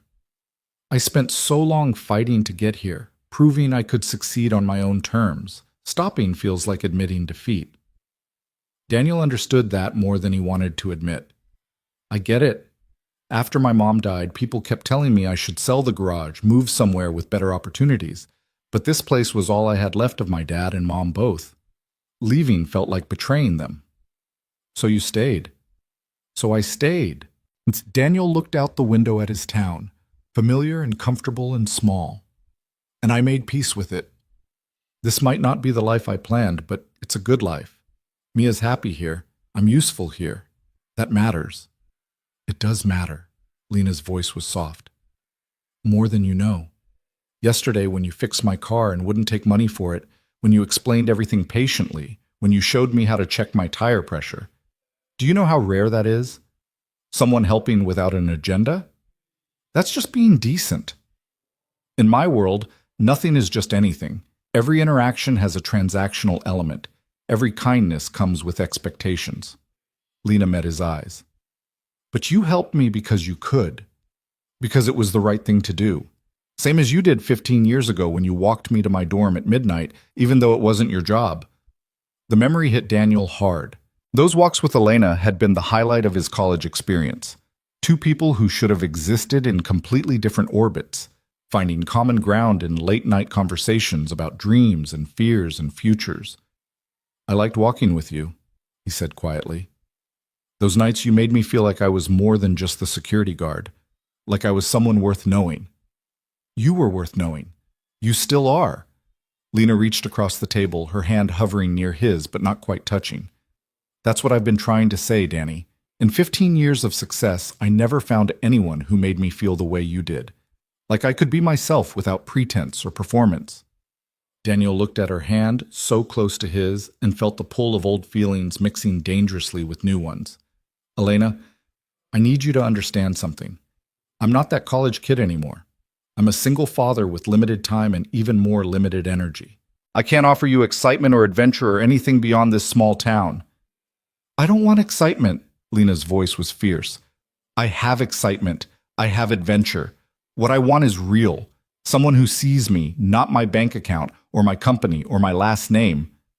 That's a lot of pressure to put on someone you haven't seen in 15 years. I know.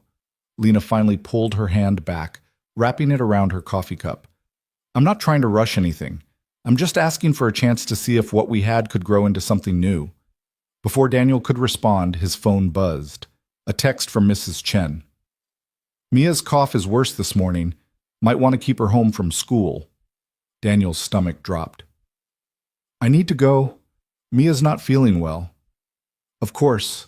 Lena stood immediately. Is she okay? Do you need anything? Just a common cold, probably, but I should check on her. Daniel was already moving toward the door. I'm sorry, don't apologize. Go take care of your daughter. Lena followed him out onto the sidewalk. Can I help? I could pick up medicine, or we'll be fine. Daniel's mind was already shifting into dad mode, running through symptom checklists and medication dosages.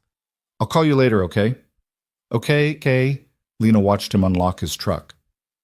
Danny, thank you for meeting me, for giving me a chance. Daniel nodded, already pulling out his phone to call Mrs. Chen back.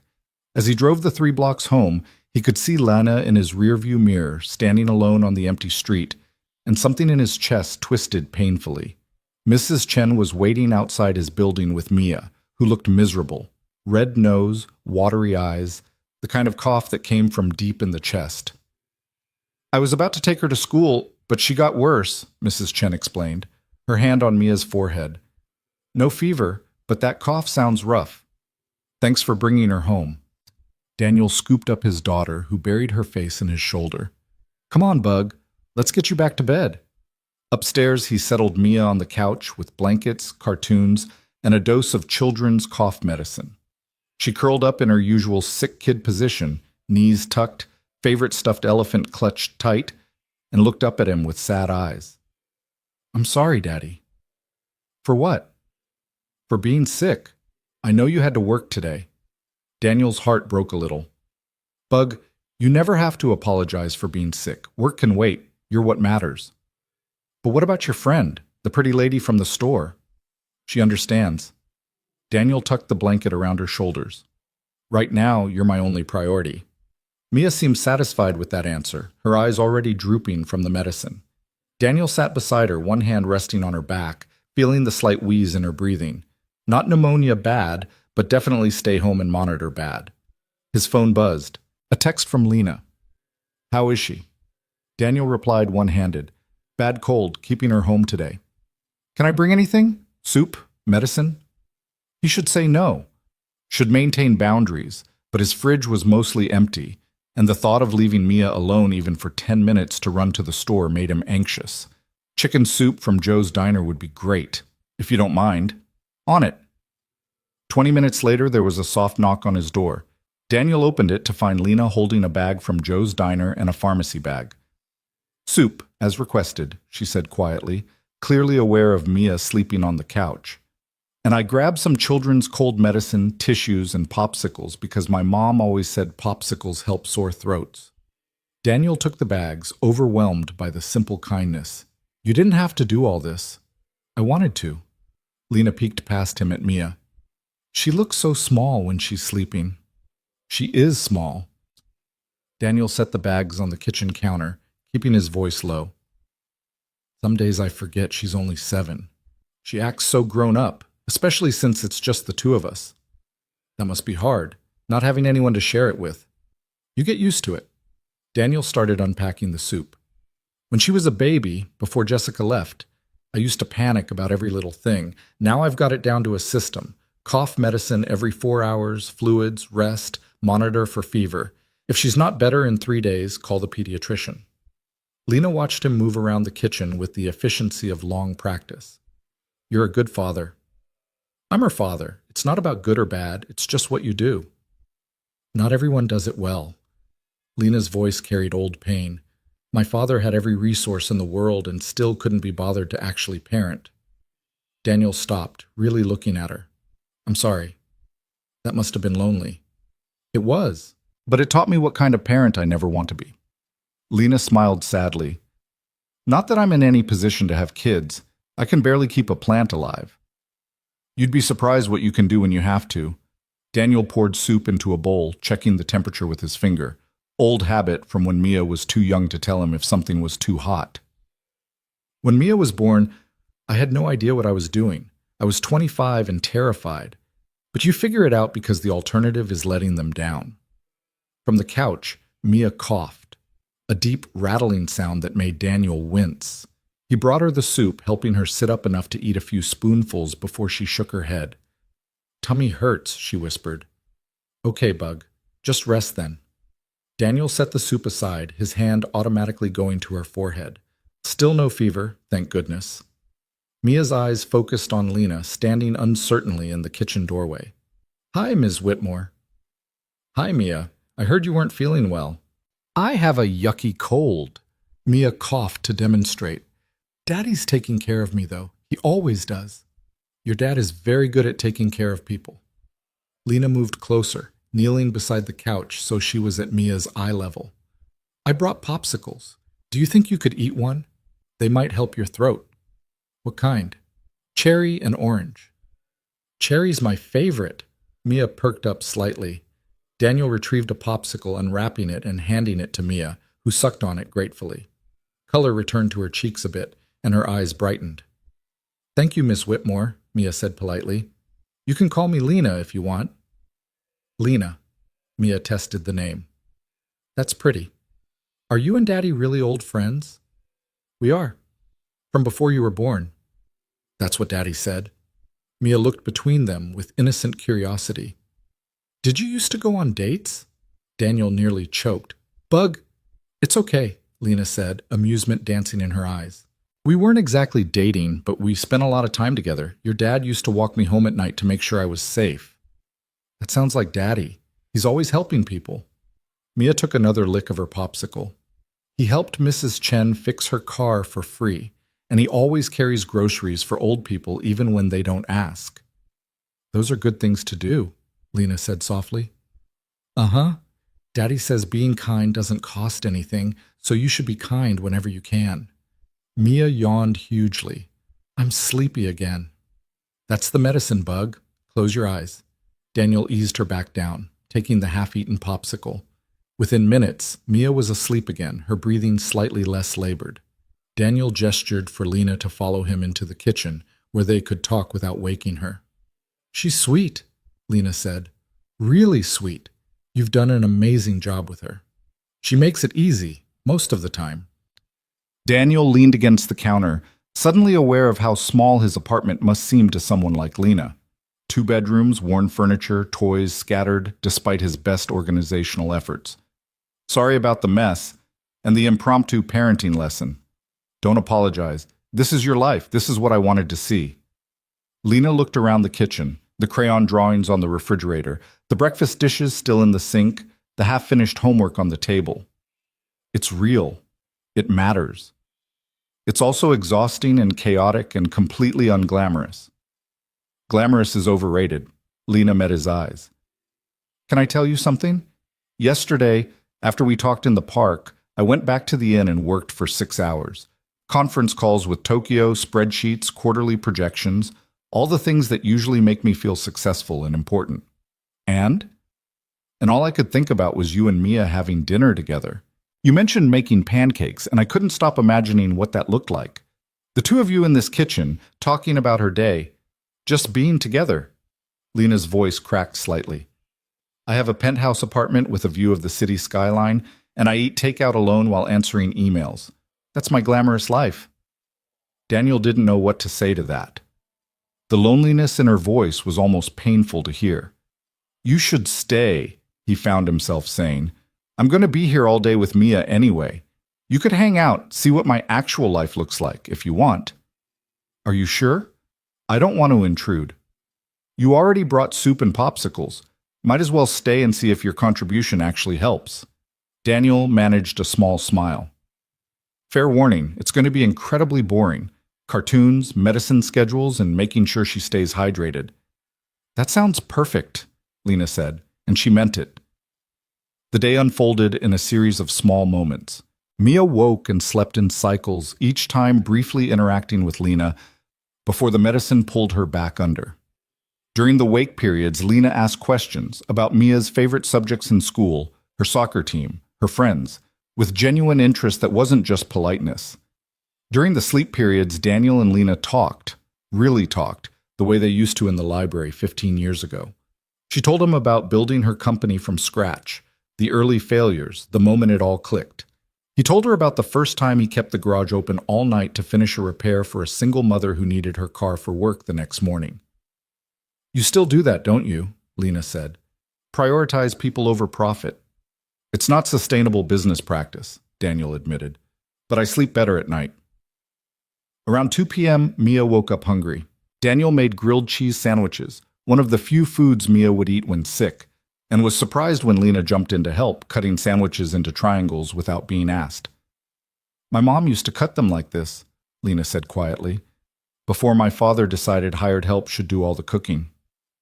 "What happened to your mom?" Daniel asked, realizing he'd never heard Lena mention her. "She died when I was 16. Car accident." Lena's hand stilled on the knife. "That's when my father went from controlling to unbearable. I think he was scared of losing me too, so he tried to lock me down. Backfired spectacularly." "I'm sorry about your mom." "Me too. She would have liked you." Lena resumed cutting. "She always said the measure of a man was how he treated people who couldn't do anything for him. You would have passed that test." They ate lunch together, the three of them, Mia perking up enough to tell Lena about her soccer team's championship hopes and her teacher who sometimes brought her dog to school. It felt strangely domestic, like something that could be normal if circumstances were different. After lunch, Mia wanted to watch her favorite movie, an animated film about dragons Daniel had seen approximately 400 times. Lena settled on the couch beside her without hesitation, and Mia immediately curled into her side like she'd known Lena her whole life. Daniel watched them from the kitchen, something tight and painful in his chest. This was dangerous, letting Lena into their life like this, letting Mia get attached to someone who would inevitably leave. But he couldn't bring himself to stop it. By evening, Mia was feeling well enough to be bored, which Daniel knew from experience meant she was on the mend. She demanded to do a puzzle, insisted Lena help, and proceeded to boss them both around about which pieces went where. "You're very bossy when you're sick," Daniel told his daughter. "Grandma said bossy is just another word for knowing what you want," Mia retorted, sounding so much like his mother that Daniel's heart ached. "Your grandmother said a lot of things," he replied fondly. "Did you know my grandma?" Mia asked Lena. "No, I never had that honor, but your dad talks about her like she was pretty special." "She was the best." Mia's eyes filled with tears, partially the lingering cold, partially real grief. "I miss her." "I know, Bug." Daniel pulled her into his lap, ignoring the puzzle. "I miss her too." Lena quietly excused herself to the kitchen, giving them space for the moment. When Mia's tears passed and she returned to the puzzle, Lena came back with 3 glasses of water. "Hydration is important," she said, handing one to Mia. "You sound like Daddy. Your dad is very smart about taking care of people." At 7 p.m., Daniel started Mia's bedtime routine. Bath, pajamas, teeth brushing, all accomplished with Lena helping in small ways. Finding Mia's favorite pajamas, filling up her water bottle for the night, locating the stuffed elephant that had gone missing under the couch. When Mia was finally tucked into bed, she looked up at Lena with sleepy eyes. "Will you come back tomorrow?" she asked. Lena glanced at Daniel, uncertain. "If your dad says it's okay." "Of course it's okay," Mia said before Daniel could answer. "You're nice, and you help take care of me. That makes you almost family." "Bug, that's not—" Daniel started, but Mia was already yawning. "Night, Daddy. Night, Lena." "Good night, sweetheart," Lena said softly. Daniel read 2 chapters of their current book, but Mia was asleep before he finished the second one. He turned out her light and found Lena waiting in the living room gathering her things. "I should go," she said. "Let you have your evening." "You don't have to rush off." Daniel was surprised to find he meant it, "unless you need to work or something." "I should probably check my email, but honestly," Lena smiled, "this has been the best day I've had in years." "We barely did anything." "Exactly." Lena moved toward the door, then paused. "Thank you, Danny, for letting me be part of this. I know it's not easy, opening up your life to someone you barely know anymore." "You're not someone I barely know." The truth came out before Daniel could stop it. "You're Elena Martinez, who made me believe in possibilities. You're just also Lena Whitmore now, and I'm still figuring out how those 2 people fit together." "So am I," Lena admitted, "but I'd like to keep trying, if you're willing." Daniel thought about Mia's instant attachment, about how natural it felt having Lena in his space, about the way his carefully constructed walls were already showing cracks. "Tomorrow night," he heard himself say. "Mia usually feels better after the first day. We could all have dinner. Nothing fancy, just the 3 of us." "I'd really like that." After Lena left, Daniel cleaned up the remnants of the day: soup bowls, popsicle wrappers, puzzle pieces scattered across the coffee table. His phone buzzed with a text from her. "Thank you for today. Sleep well." He replied, "You too. See you tomorrow." That night, lying in bed, Daniel admitted something to himself that he'd been avoiding for 2 days. He was falling for Lena Whitmore. Not the memory of Elena Martinez, but the real woman who'd spent her day helping care for a sick 7-year-old, who'd asked genuine questions about his life, who'd looked at his small apartment like it was something precious instead of something lacking. And that terrified him more than anything, because Daniel Reed had spent 15 years building a life that was safe and predictable and free from the kind of heartbreak that came from wanting things you couldn't have. He'd made peace with his choices, with his limitations, with the boundaries of his small-town existence.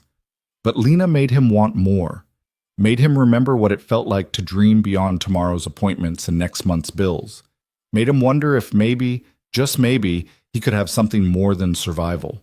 The question was whether he was brave enough to try, whether he could risk everything he'd built on the possibility that a CEO from the city might actually fit into his mechanic's life, and whether he could handle it when she inevitably realized she didn't. Morning came with Mia bouncing on Daniel's bed at 6:30, her energy restored and her cough reduced to an occasional tickle. "I'm better, Daddy. Can I go to school, please?" Daniel groaned, one eye cracking open to see his daughter kneeling beside him, vibrating with recovered 7-year-old enthusiasm. "Let me check." He pressed his hand to her forehead, cool, and listened to her breathe. Clear, mostly. "How do you feel?" "Perfect. I need to go to school because we're doing science experiments today, and Emma said we get to make volcanoes, and I can't miss that, Daddy. I just can't." Okay. Daniel sat up, his back protesting the previous day spent on the couch. "School it is, but if you start feeling bad again, you tell the nurse immediately." "I promise." Mia threw her arms around his neck.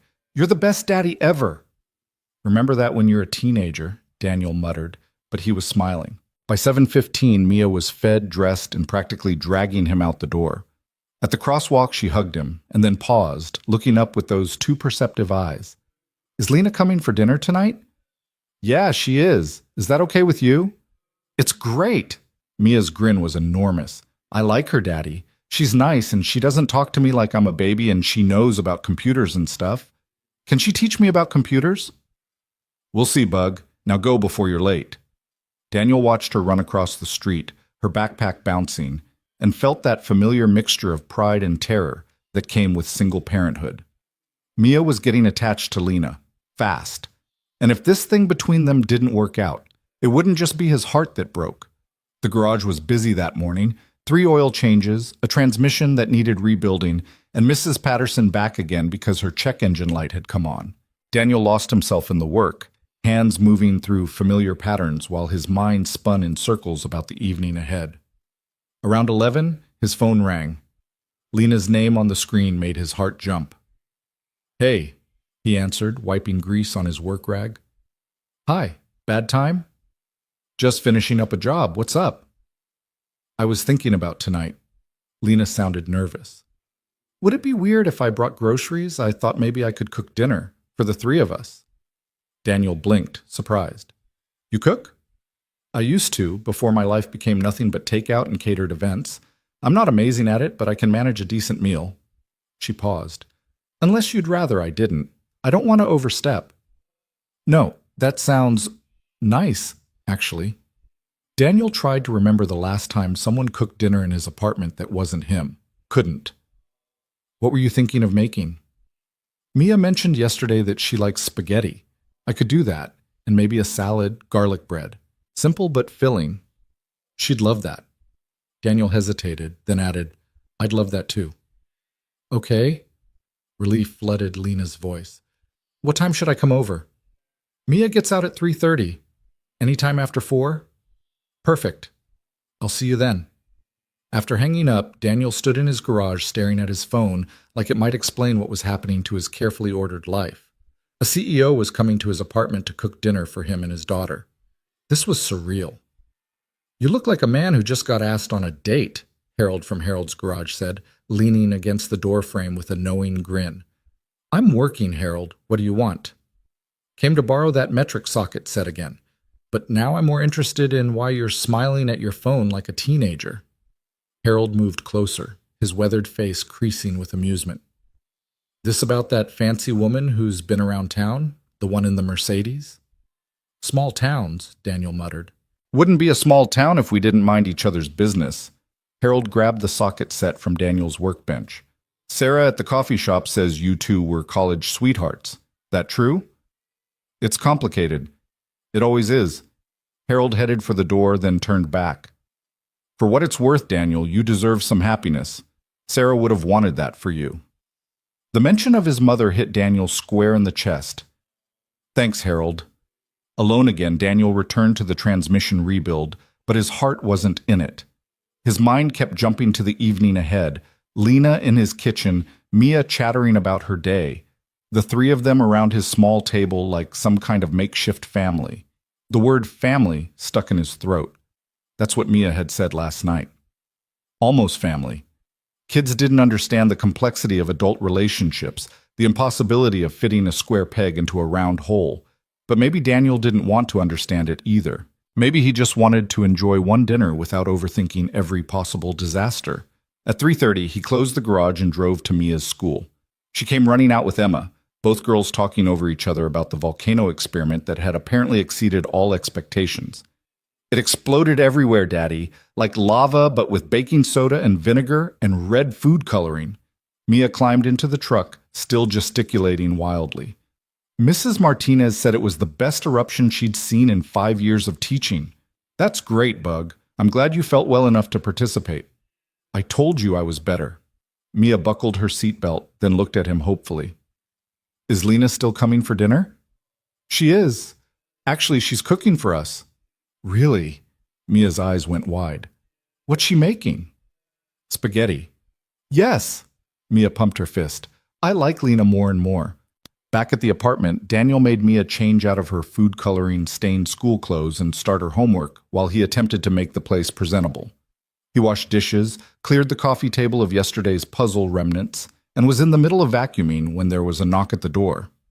Lena stood in the hallway holding 2 grocery bags and looking uncertain in a way that made her seem more like Elena than Lena Whitmore, CEO. "Hi," she said. "I might have overbought. I wasn't sure what you had in your pantry, so I just got everything." "Come in."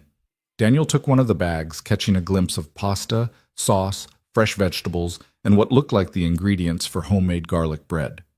"You weren't kidding about everything." "I may have gotten excited." Lena followed him to the kitchen, setting down her bag. "It's been a while since I cooked for people." "Lena!" Mia abandoned her homework, running over to hug Lena's waist. "Daddy said you're making spaghetti." "I am." "Want to help?" "Can I?" Mia looked up at Daniel for permission. "Homework first, Bug. Then you can help with dinner." Mia groaned but returned to the table, attacking her math worksheet with renewed determination. Daniel helped Lena unpack the groceries, hyper-aware of how small his kitchen was, how their hands kept brushing as they reached for the same cabinet. "You really didn't have to do all this," he said quietly. "I wanted to." Lena met his eyes. "Besides, cooking is therapeutic. Gives my hands something to do besides check email every 5 minutes." "You can check email if you need to. I know you're still working." "I've been ignoring work for 3 days. My assistant has probably filed a missing persons report." Lena pulled out a cutting board. "But right now, I'd rather make garlic bread." While Lena prepped ingredients, Daniel finished his vacuuming and then joined Mia at the table to help with her math. But his attention kept drifting to the woman in his kitchen, moving around the space like she belonged there. She'd changed into jeans and a simple black t-shirt, her hair pulled back in a ponytail, and she looked completely different from the polished CEO who'd walked into his garage 3 days ago. She looked real, accessible, like someone who might actually fit into his world. "Daddy, you're not listening," Mia complained. "Sorry, Bug, what was the question?" "If Tommy has 12 apples and gives away 4, how many does he have left?" 8, Daniel and Lena said simultaneously. Mia giggled. "You guys are like those couples on TV who finish each other's sentences." Daniel felt heat rise to his face. We're not." "Homework, Mia," Lena interjected smoothly, though she was smiling. "The sooner you finish, the sooner you can help me cook." That motivated Mia to power through the remaining problems in record time. 20 minutes later, she was standing on a step stool beside Lena, carefully tearing basil leaves for the sauce. "Not too small," Lena instructed. "You want to be able to taste them, but not have huge chunks." "Like this?" "Perfect." Daniel watched them from the doorway, something fierce and protective and terrifying rising in his chest. This was what Mia had been missing. A maternal presence, someone patient and kind who could teach her things Daniel couldn't. And the way Lena looked at his daughter, like Mia was genuinely interesting and not just a child to be tolerated, made Daniel's carefully constructed walls crumble a little more. "Can you tell me about computers?" Mia asked as she worked. "Daddy said you know lots about them." "I do." "What do you want to know?" "How do they work? Like, how does typing on the keyboard make words show up on the screen?" Lena launched into an explanation that was somehow both technical and accessible, talking about circuits and processors and code in a way that made Mia's eyes light up with understanding. Daniel listened too, fascinated by how naturally Lena shifted into teacher mode. "So computers are just really good at following instructions," Mia summarized, "but they need people to tell them what to do." "Exactly. That's what I do. I write instructions for computers so they can help people run their businesses better." "That's so cool." Mia looked at Lena with open admiration. "When I grow up, can I do that too?" "You can do anything you want, if you're willing to work hard and never give up." Lena's voice carried conviction. "Don't let anyone tell you something's too hard or not for girls. If you want it, you go after it." Daniel recognized the echo of her own story in those words. The girl who'd fought her way out of her father's control to build something entirely her own. Dinner came together with surprising efficiency.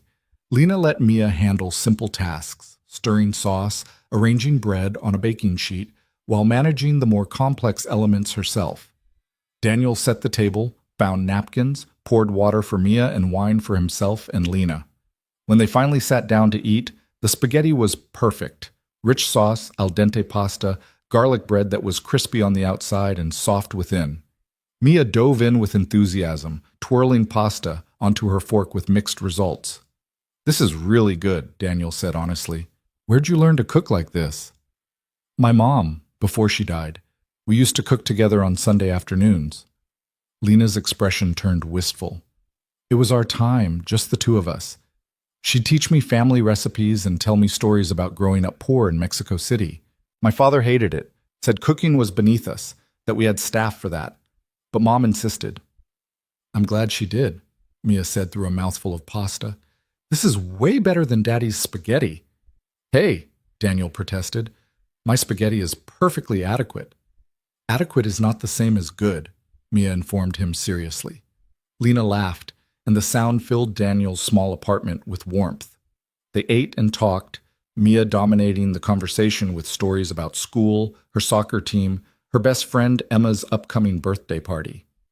Lena listened to all of it with genuine interest, asking questions, responding to Mia's tangents without impatience. After dinner, Mia insisted on helping clean up. The three of them worked together, Mia scraping plates, Daniel washing, Lena drying, and it felt so natural that Daniel almost forgot this wasn't his normal life. Almost forgot that in a day or two, Lena would go back to the city and this temporary domesticity would end. "Bath time, Bug," Daniel announced when the kitchen was clean. "But I'm not dirty." "You have dried food coloring in your hair from the volcano experiment."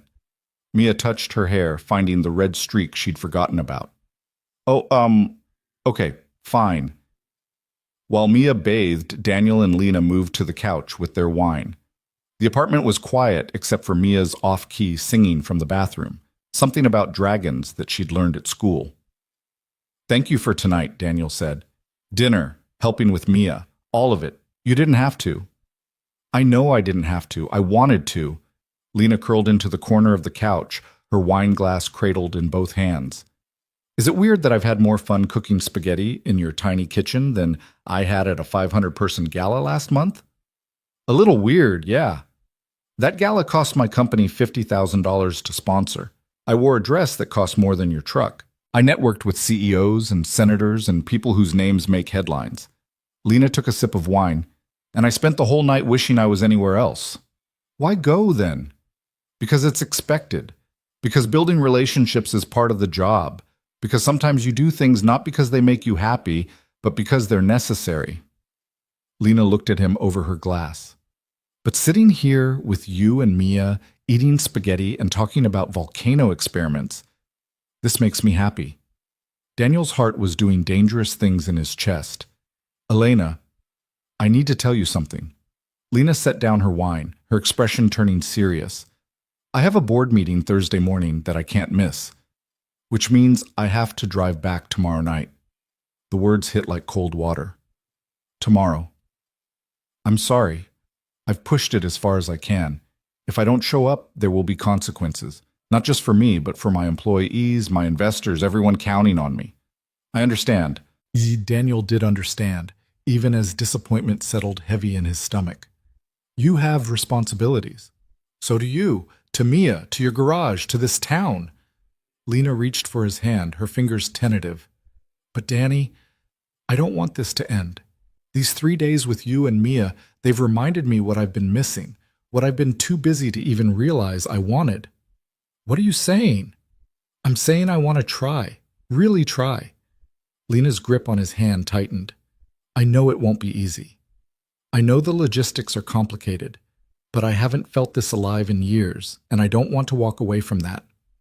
Daniel looked at their joined hands, his calloused and scarred from years of mechanical work, her smooth and elegant despite the simple lack of pretension in how she'd spent the evening.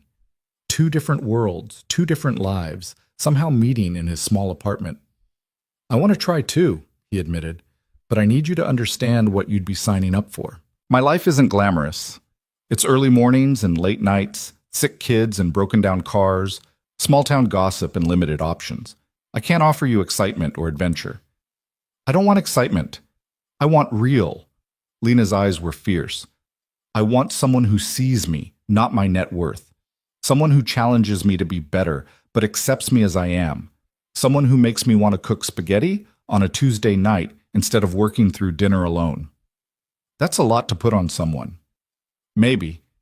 But you're the only person in 15 years who's made me feel like I could have both. The career I built and the life I want." Before Daniel could respond, Mia's voice called from the bathroom. "Daddy, I need a towel." "I put clean ones in there this morning," Daniel called back. "I can't find them." Daniel sighed, standing up. "Sorry, parenting duty calls." "I'll be here."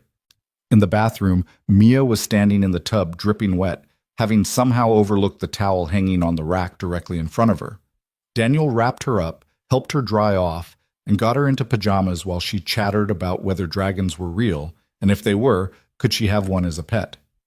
"No dragons, Bug. We barely have room for you in this apartment." "But if we had a bigger apartment?" "Still no dragons." When he returned to the living room, Lena had moved to look at the photos on his bookshelf, pictures of Mia at various ages, a few of Daniel with his mother, one faded photo of his father in front of the garage. "Is this your dad?" she asked.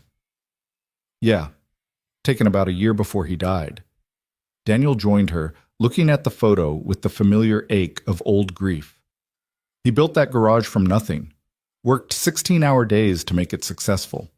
I think about him every time I open the bay doors. You honor his legacy. That matters.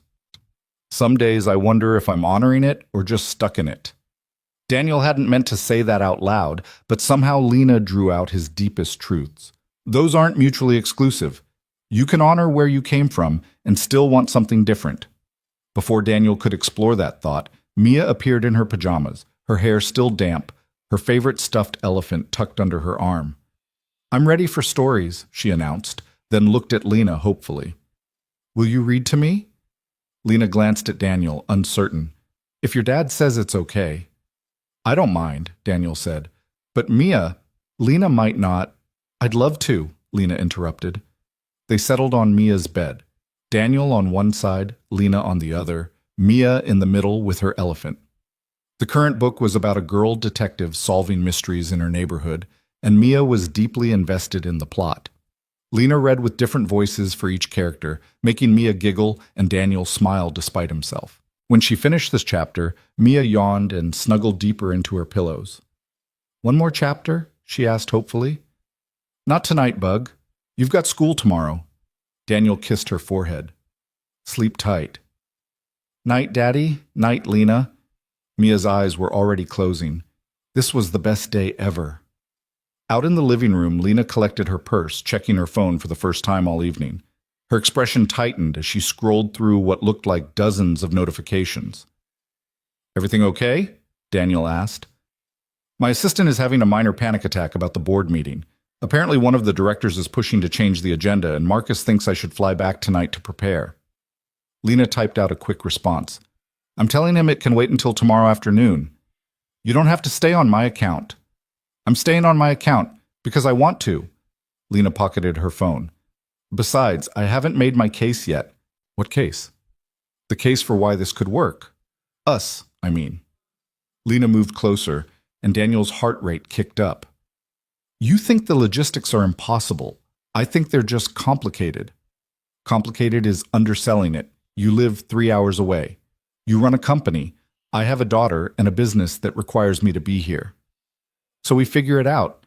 I can work remotely some days. You could visit the city occasionally, bring Mia, make it fun for her. We text, video call, make time for each other however we can. And when that's not enough? When you get tired of splitting your time, of having a boyfriend who can't just drop everything to be with you? Is that what we'd be? Boyfriend and girlfriend?" Lena's lips curved. "Seems very high school." "You know what I mean." "I do. And I also know that nothing worth having comes easy." Lena closed the distance between them, her hand finding his. "Danny, I've spent 15 years achieving everything I set out to accomplish. Built a company from scratch, proved everyone wrong, made more money than I know what to do with. And none of it means anything if I'm doing it alone." "You're not alone. You have employees, friends. I have colleagues and networking contacts. That's not the same thing." Lena's voice cracked slightly. "I want what I saw tonight. What you and Mia have. I want someone to cook dinner for. I want bedtime stories and homework help and all the mundane, beautiful things that make up a life." Daniel's resistance was crumbling, his logical arguments falling apart in the face of her raw honesty. "What if I'm not enough? What if my small-town life doesn't measure up to what you're used to?" "What if it's exactly what I need?" Lena countered. "Lena, what if I'm tired of fancy galas and five-star restaurants and conversations that never go deeper than quarterly earnings? What if I want greasy diners and garage apartments and a man who fixes strangers' cars for free because it's the right thing to do?" "Elena, I'm scared too," she interrupted. "Terrified, actually. I'm scared I'll disappoint you, that I won't be good enough for Mia, that I'll mess this up because I don't know how to be in a relationship that's real instead of transactional. But I'm willing to try if you are." Daniel looked at her, really looked at her, and saw not the CEO or the runaway daughter or the ghost of Elena Martinez. He saw Lana, complicated and vulnerable, and standing in his living room asking for a chance. "I'm scared of Mia getting hurt," he said quietly. "She's already attached to you. If this doesn't work, if you decide it's too hard or not worth it, it'll break her heart." "And yours?" "Yeah, mine too."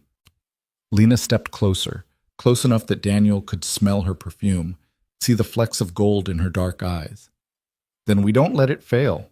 We work at it. We communicate. We make it a priority. Just like you prioritize Mia and I prioritize my company. We add each other to that list of non-negotiables. You make it sound simple. It won't be simple, but it'll be worth it." Lena's hand came up to his face, her touch gentle. "I found you after 15 years, Danny. I'm not walking away without fighting for this." Daniel covered her hand with his own, leaning into her touch. "I don't know how to do this. The last relationship I had ended with Jessica leaving town and me raising Mia alone. I don't have a great track record. Neither do I. I've dated men who wanted my money, my connections, my last name. Men who saw me as a trophy or a business opportunity." Lena's thumb brushed his cheek. "You're the first person in 15 years who's looked at me like I'm just Elena. Just a woman you might like, independent of everything else. I do like you. That's what scares me." Good scared or bad scared? I don't know yet." Lena smiled, sad and hopeful at once. "Can I kiss you? Or is that moving too fast?"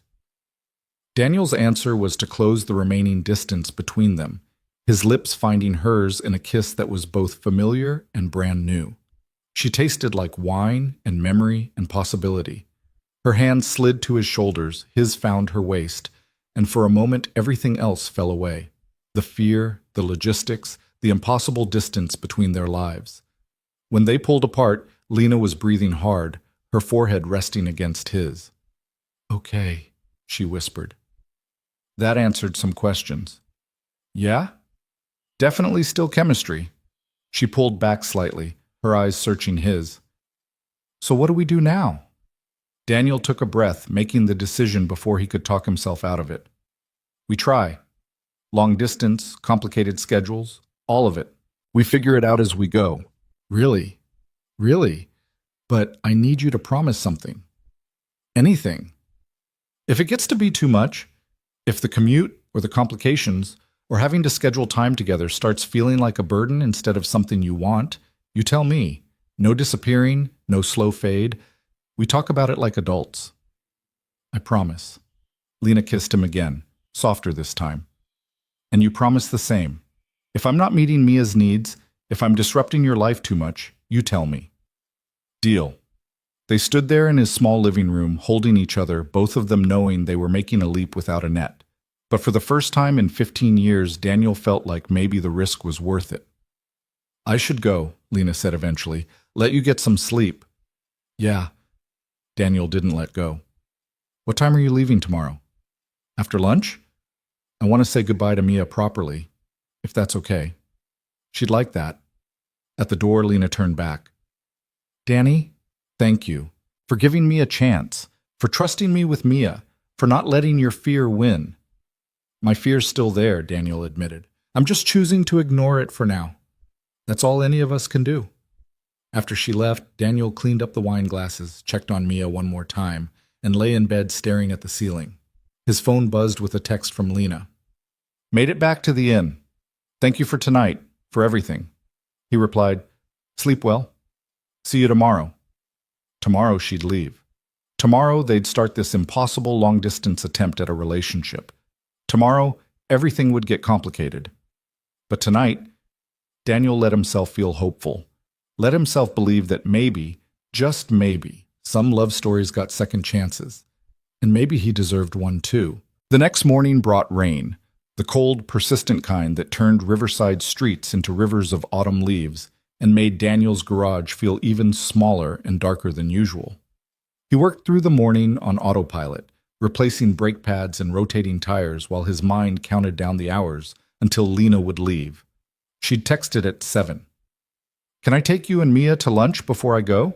Joe's Diner?" He'd replied, "She'd love that. Noon work?" Now it was 11:30, and Daniel was washing grease off his hands for the third time, trying to make himself presentable. Harold wandered in just as Daniel was giving up on getting the oil stain out from under his thumbnail. "You're closing for lunch again," Harold observed. "That's twice this week. Must be serious." "She's leaving today, going back to the city." "And you're letting her go?" Harold leaned against the workbench, his weathered face skeptical. "That doesn't sound like a man who's figured things out." "Oh, we're going to try the long-distance thing." Even saying it out loud felt surreal. "Long distance," Harold snorted. "That what they're calling it these days?" "What would you call it?" "Complicated. Difficult. Probably doomed." Harold held up a hand before Daniel could protest. "But your mother tried to tell me the same thing when I proposed to my wife 40 years ago. Said I was too old, she was too young, we'd never make it work." "Sometimes the complicated things are worth fighting for." Daniel grabbed his jacket. "I'm not fighting for anything yet. We're just seeing what happens." "Uh-huh." Harold's expression said he didn't believe that for a second. "Well, good luck with seeing what happens. Try not to mess it up." At Mia's school, Daniel found his daughter waiting with her backpack already on, bouncing with barely contained excitement. "Is Lena really taking us to lunch?" she asked the moment he appeared. "She really is." "And then she has to leave?" "Yeah, Bug. She has to go back to work." Mia's face fell. "But she just got here. Can't she stay longer?" Daniel crouched down to her level. "Lena has a big important job in the city. She has people counting on her, but she's coming back to visit, and maybe sometimes we can visit her." "In the city?" Mia's eyes widened. "Could we really?" "Maybe. We'll see." They walked to Joe's diner hand in hand, Mia chattering about her day despite the rain. Lena was already there, sitting in a corner booth, her laptop open in front of her. She looked up when they entered, and the smile that crossed her face was genuine and warm and made Daniel's chest tight. "There's my favorite second grader," Lena said, closing her laptop as Mia slid into the booth beside her.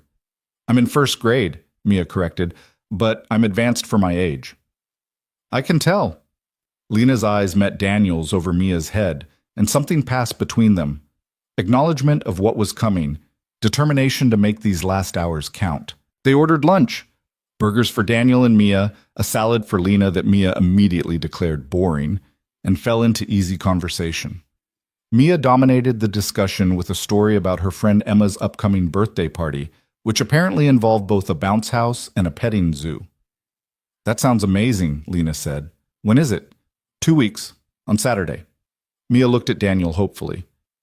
"Can we go shopping for a present after school tomorrow?" "Sure, Bug." "Will you be back by then, Lena?" Mia asked. "You could come to the party with us." Lena glanced at Daniel, uncertain. "I don't know if I can make it back in 2 weeks, sweetheart. I have a lot of meetings scheduled." "Oh." Mia's disappointment was palpable. "That's okay. I understand." But she clearly didn't, not really. She was 7 years old, and 2 weeks might as well be forever. Daniel saw Lena register that too, saw guilt flash across her face. "Tell you what," Lena said. "I can't promise the party, but how about I video call you that day? You can show me your outfit and tell me all about it." "Really?" Mia perked up. "Like FaceTime." "Exactly like FaceTime." "Okay," Mia returned to her burger, mollified. After lunch, they walked Mia back to school together. At the crosswalk, Mia hugged Lena fiercely. "I'm going to miss you," Mia said into Lena's shoulder. "I'll miss you too." Lena's voice was thick. "But I'll call soon, okay? And I'll see you again before you know it." "Promise?" "I promise." Daniel walked Mia across the street, watching her join her friends before heading back inside. When he returned to where Lena waited, she was wiping her eyes. "I didn't expect that to be so hard," she admitted. "Welcome to parenting. Everything's harder than you expect." They walked back toward Main Street in silence, the rain letting up to a drizzle. Lena's Mercedes was parked in front of the inn, packed and ready to go. "I should hit the road," she said, but made no move toward the car. "Traffic's going to be terrible if I wait too long." "Yeah." Daniel shoved his hands in his pockets. "Drive safe." "Danny." Lena turned to face him fully. "Are we really doing this? Or are we both going to get in our heads about it the second I leave?" "I don't know. Probably both." Daniel managed a smile. but we're still going to try. Okay. Lena stepped closer, her hands finding his. Then I need to say something before I lose my nerve. What? I'm falling in love with you, again, or still, or maybe I never stopped. I don't know. But these 4 days with you and Mia, this is what I want. Not occasionally, not as a break from my real life, but as my actual life. Lena's words came fast, tumbling over each other. I know that's insane.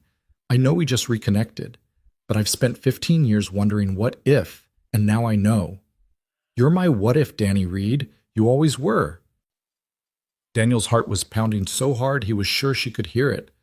Elena, you don't have to say it back. I just needed you to know. So when you're lying in bed tonight wondering if this is worth it, if I'm serious, you'll remember that I put it all out there. I'm all in, even if it's terrifying. Daniel pulled her close, his arms wrapping around her waist, his forehead resting against hers. I'm falling too. That's what scares me. I've got Mia to protect, and if I let you in, really let you in, and it doesn't work, it'll break both of us.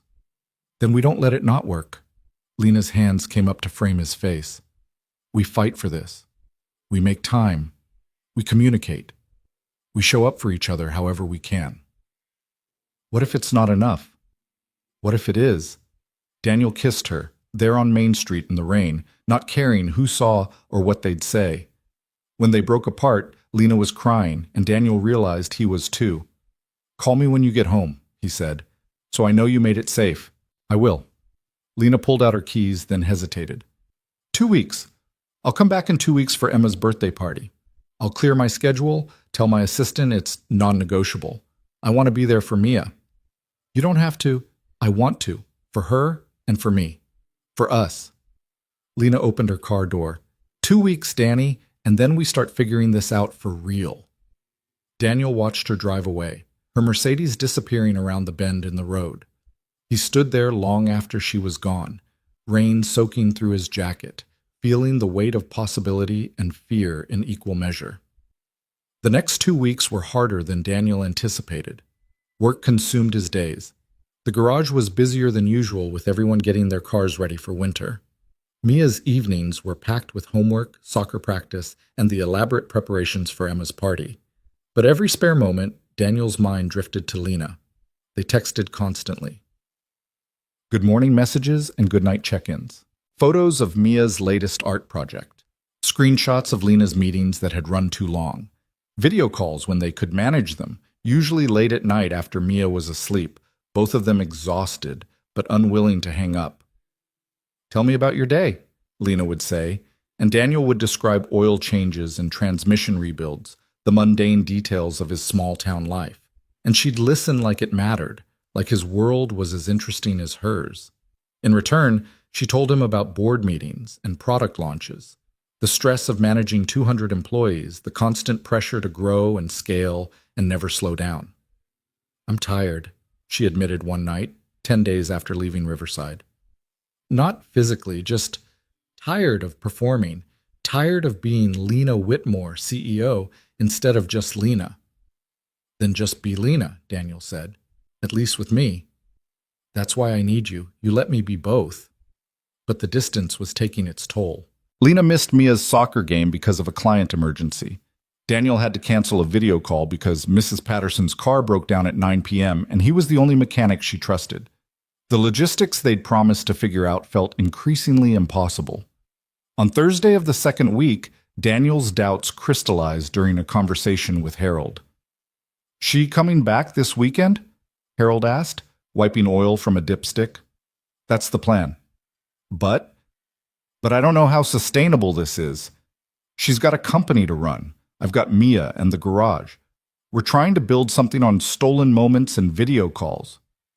Your mother and I lived apart for 6 months when we were first married, Harold said. She was finishing nursing school in the city. I was here running the garage with your dad, hardest 6 months of my life. How'd you make it work? We decided we were more important than the inconvenience, simple as that. Harold set down his tools. Question is, are you and this woman more important than the complications? Daniel didn't have an answer. Friday morning, Mia woke up asking if Lena was really coming to Emma's party.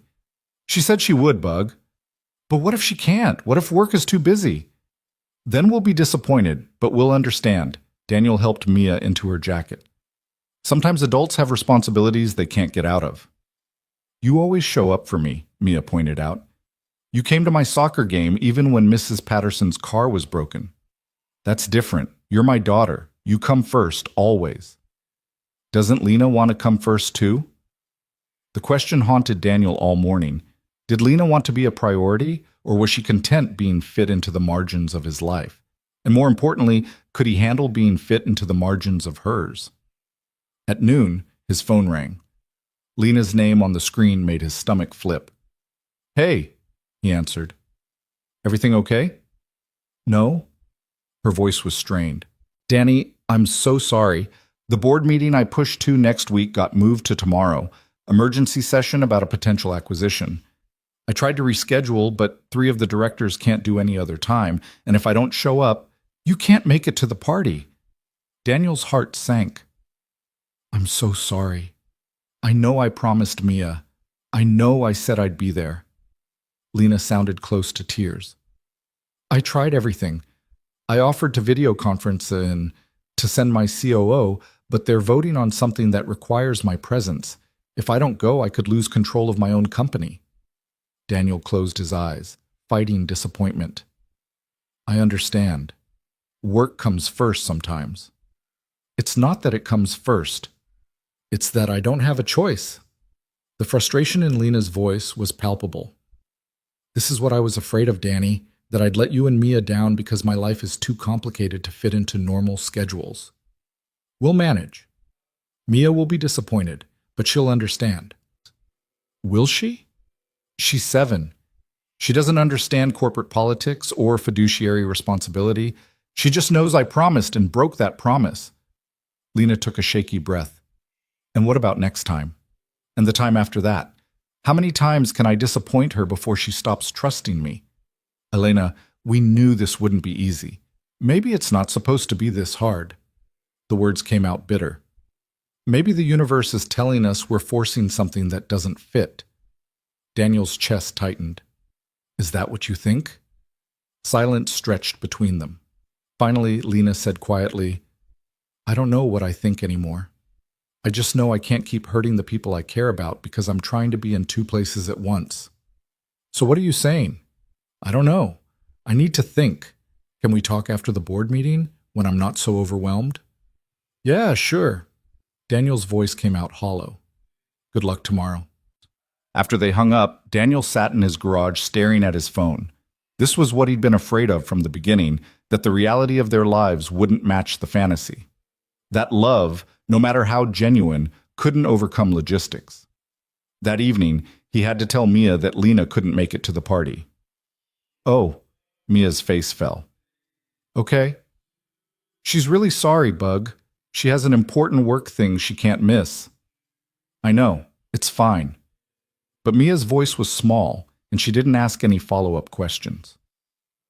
That night, after Mia was asleep, Daniel sat alone in his living room with a beer he wasn't really drinking. His phone stayed silent. No text from Lena, no call, nothing. The absence felt louder than any argument. He thought about texting her, thought about calling. But what would he say? That he was scared? That watching Mia's disappointment had confirmed all his worst fears? That maybe they should quit before they hurt each other more? His phone finally buzzed at 11 p.m. But it wasn't Lena. It was Sarah from the coffee shop. Just heard the wildest thing from my cousin who works at the Riverside Inn. Thought you should know. Daniel frowned, typing back, "Know what?" Lena Whitmore just checked back in. Room 7. Same one she had before. Daniel stared at the message, his heart hammering. Lena was in Riverside? But she'd said she couldn't make it. She'd said... His phone rang. Lena's name. Danny? Her voice was breathless. I'm at the inn. Can you come over? I need to talk to you. It's 11 p.m. Mia's asleep. I can't just... Please, I drove 3 hours to get here. I need to say this in person. Is everything okay? I don't know yet. That depends on you.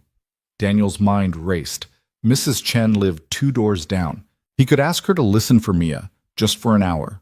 It was late. It was probably a terrible idea, but something in Lena's voice pulled at him. Give me 20 minutes. Mrs. Chen agreed without question, probably sensing the urgency. Daniel drove the 3 blocks to the inn. Walking would have taken too long, and took the stairs to the second floor 2 at a time. Lena opened the door before he could knock. She looked exhausted, hair pulled back messily, no makeup, wearing jeans and an old university sweatshirt he vaguely recognized. "Hi," she said. "Hi." Daniel stepped inside and she closed the door behind him. "You want to tell me why you're here instead of preparing for your board meeting?" "I quit." Daniel's world tilted. "You what?" "I quit, resigned, walked out of the office 3 hours ago and got in my car." Lena started pacing the small room. "My assistant thinks I've had a breakdown. My board will probably try to fight it, but I don't care anymore." "Elena, slow down. What are you talking about?" "I'm talking about the fact that I built a company I don't even like anymore. I'm talking about spending the last 2 weeks miserable every time I had to choose between work and calling you. I'm talking about breaking a promise to a 7-year-old and realizing I'd become exactly what I swore I'd never be. Someone who prioritizes money and power over people who matter." Daniel caught her hand, stopping her pacing. "You didn't quit your company. You can't have. That's your whole life." "No, it was my whole life. That's the problem."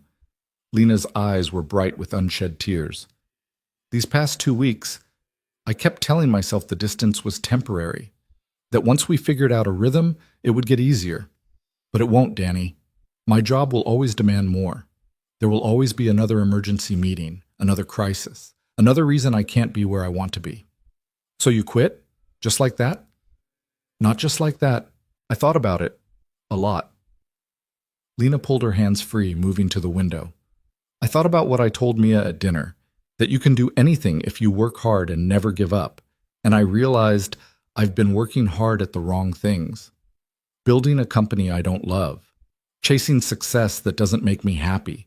Ignoring what I actually want because I was too stubborn to admit my father might have been right about one thing." "What's that?" "That there's more to life than work." Lena turned to face him.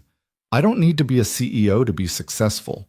I don't need an $800 million company to prove I'm worthy.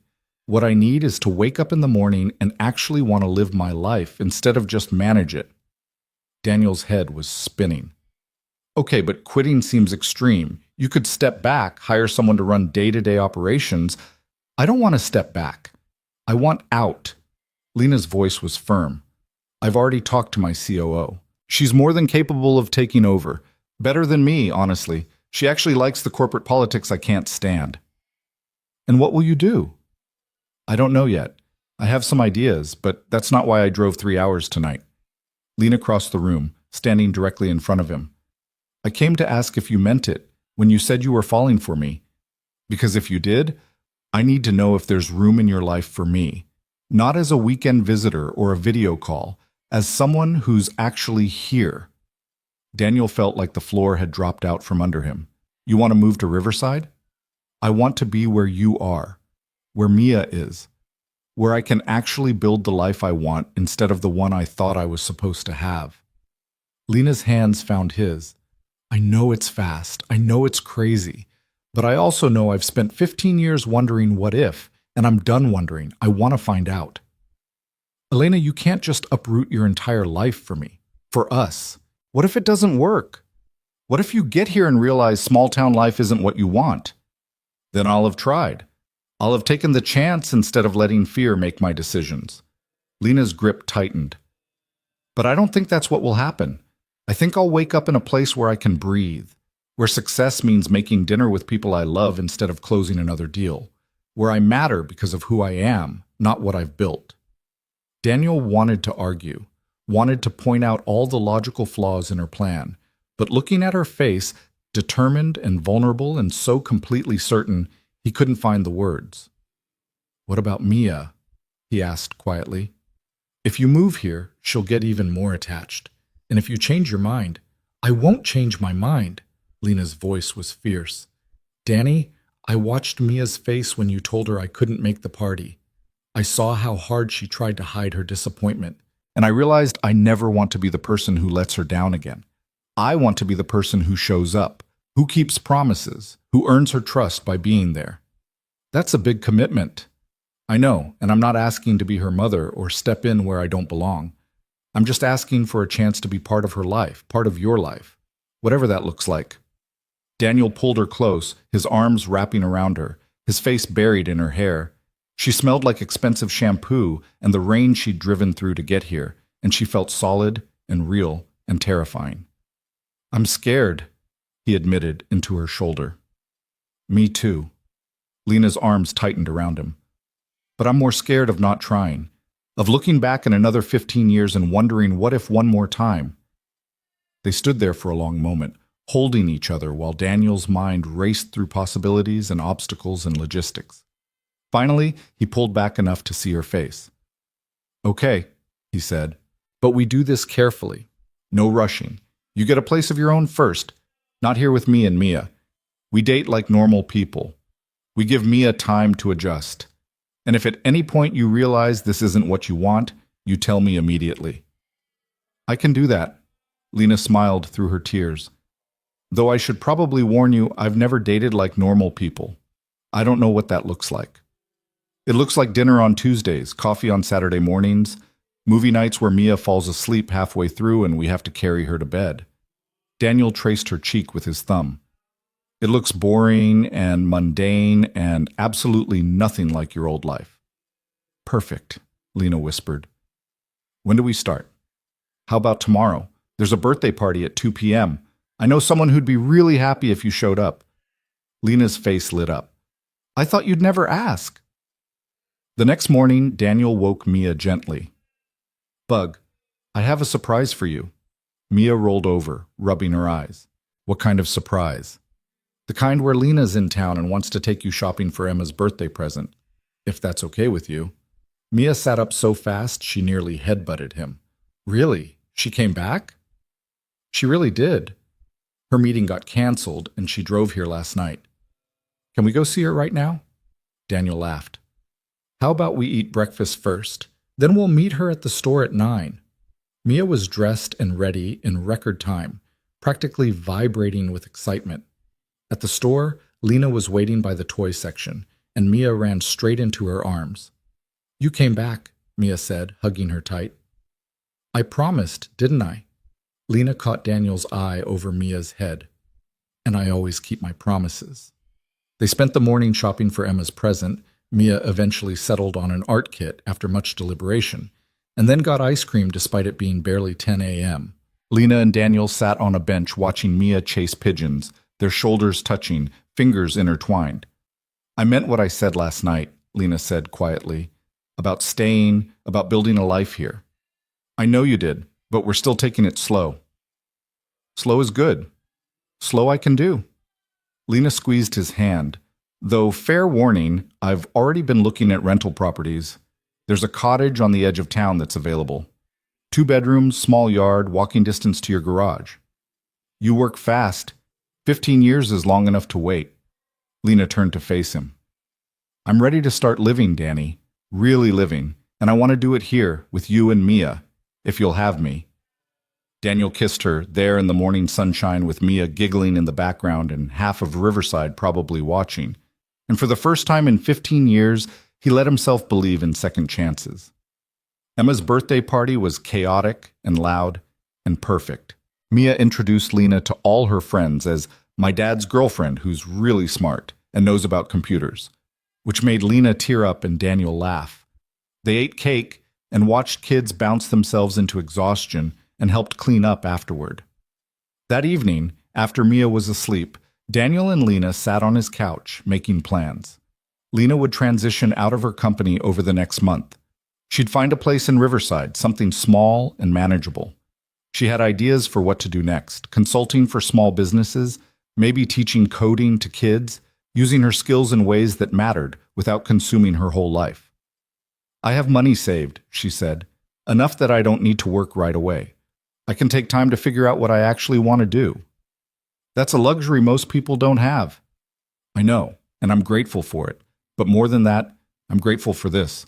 Lena gestured around his small apartment. For you? For Mia? For a chance to be somewhere I actually want to be.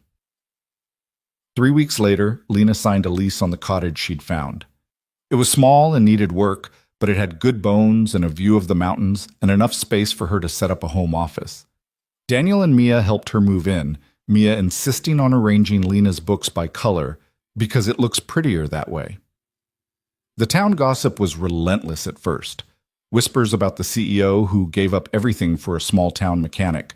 But Lena handled it with grace, showing up at Joe's diner for breakfast, shopping at Linda's grocery, becoming a fixture at Mia's soccer games. Slowly, she stopped being that CEO and became just Lena, the woman who dated Daniel Reed and was learning to code with the kids at the library on Saturday mornings. 2 months after moving to Riverside, Lena started a small consulting business, helping local companies modernize their systems. She charged reasonable rates and made house calls, and word spread quickly that she was brilliant and patient and actually cared about helping people succeed. "This is what I was meant to do," she told Daniel one evening, curled up on his couch after Mia's bedtime. "Not running a massive company, just helping people, one business at a time." "You're happy," Daniel observed. "I'm happy," Lena confirmed. "Are you?" Daniel thought about his life now versus 6 months ago. The loneliness he'd accepted as normal. The routine that had felt safe but empty. The part of him that had shut down after Elena disappeared and never fully reopened. "Yeah," he said honestly. "I'm happy. Terrified sometimes, but happy." "What are you terrified of?" "That I'll wake up and this will all be a dream. That you'll realize what you gave up and resent me for it. That I'm not enough to make this worth it." The fears spilled out before Daniel could stop them. Lena shifted to face him fully. "Danny, I didn't give up anything. I traded a life I didn't want for one I do. That's not a sacrifice, that's a choice." She took his hands. "And you are enough. You've always been enough. That's what took me so long to understand." 6 months after Lena moved to Riverside, Daniel took her and Mia on a drive up to the mountain highway where it all started. They parked at the exact spot where Lena's car had broken down, where Daniel had stopped to help a stranger and found his future instead. "This is where you fixed my car," Lena said, looking around. "Where everything changed." "Where I didn't recognize you," Daniel added. "Best thing that could have happened. If you'd recognized me right away, we would have been too busy dealing with the past to figure out the present." Lena smiled at the memory. "Besides, I got to fall in love with you all over again, as Danny, the mechanic, instead of Danny, the security guard. And I got to fall for Lena instead of Elena." Daniel pulled her close. "Though you're both pretty great." "Daddy, can we go look at the view?" Mia called from where she was peering over the guardrail. "Careful, Bug, stay back from the edge." They stood together at the overlook, the three of them, looking at the valley spreading below. Riverside was a small cluster of buildings in the distance, smoke rising from chimneys, the river catching the afternoon light. "It's beautiful," Lena said softly. "It's home," Daniel replied. Mia tugged on Lena's hand. "Are you going to stay forever?" Lena knelt down to Mia's level. "I can't promise forever, sweetheart. Nobody can. But I can promise I'm not going anywhere unless you and your dad want me to. And I can promise I'll always try my best to be here when you need me." "That's good enough for me," Mia declared, then turned to Daniel. "Can Lena come to my school's parent day next month? Sarah's bringing her stepmom, and I want to bring Lena." Daniel looked at Lena, seeing the emotion in her eyes. The way the simple request had clearly meant everything. "If Lena wants to," he said. "I'd be honored," Lena managed, her voice thick. A year after their reunion, Daniel closed the garage early on a Tuesday and took Lena back to the same mountain overlook. Mia was at soccer practice, Mrs. Chen on pickup duty, giving them a rare afternoon alone. "Why are we here?" Lena asked as they walked to the guardrail.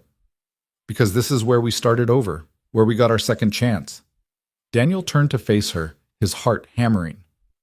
"And I wanted to be here when I asked if you'd want to make it permanent."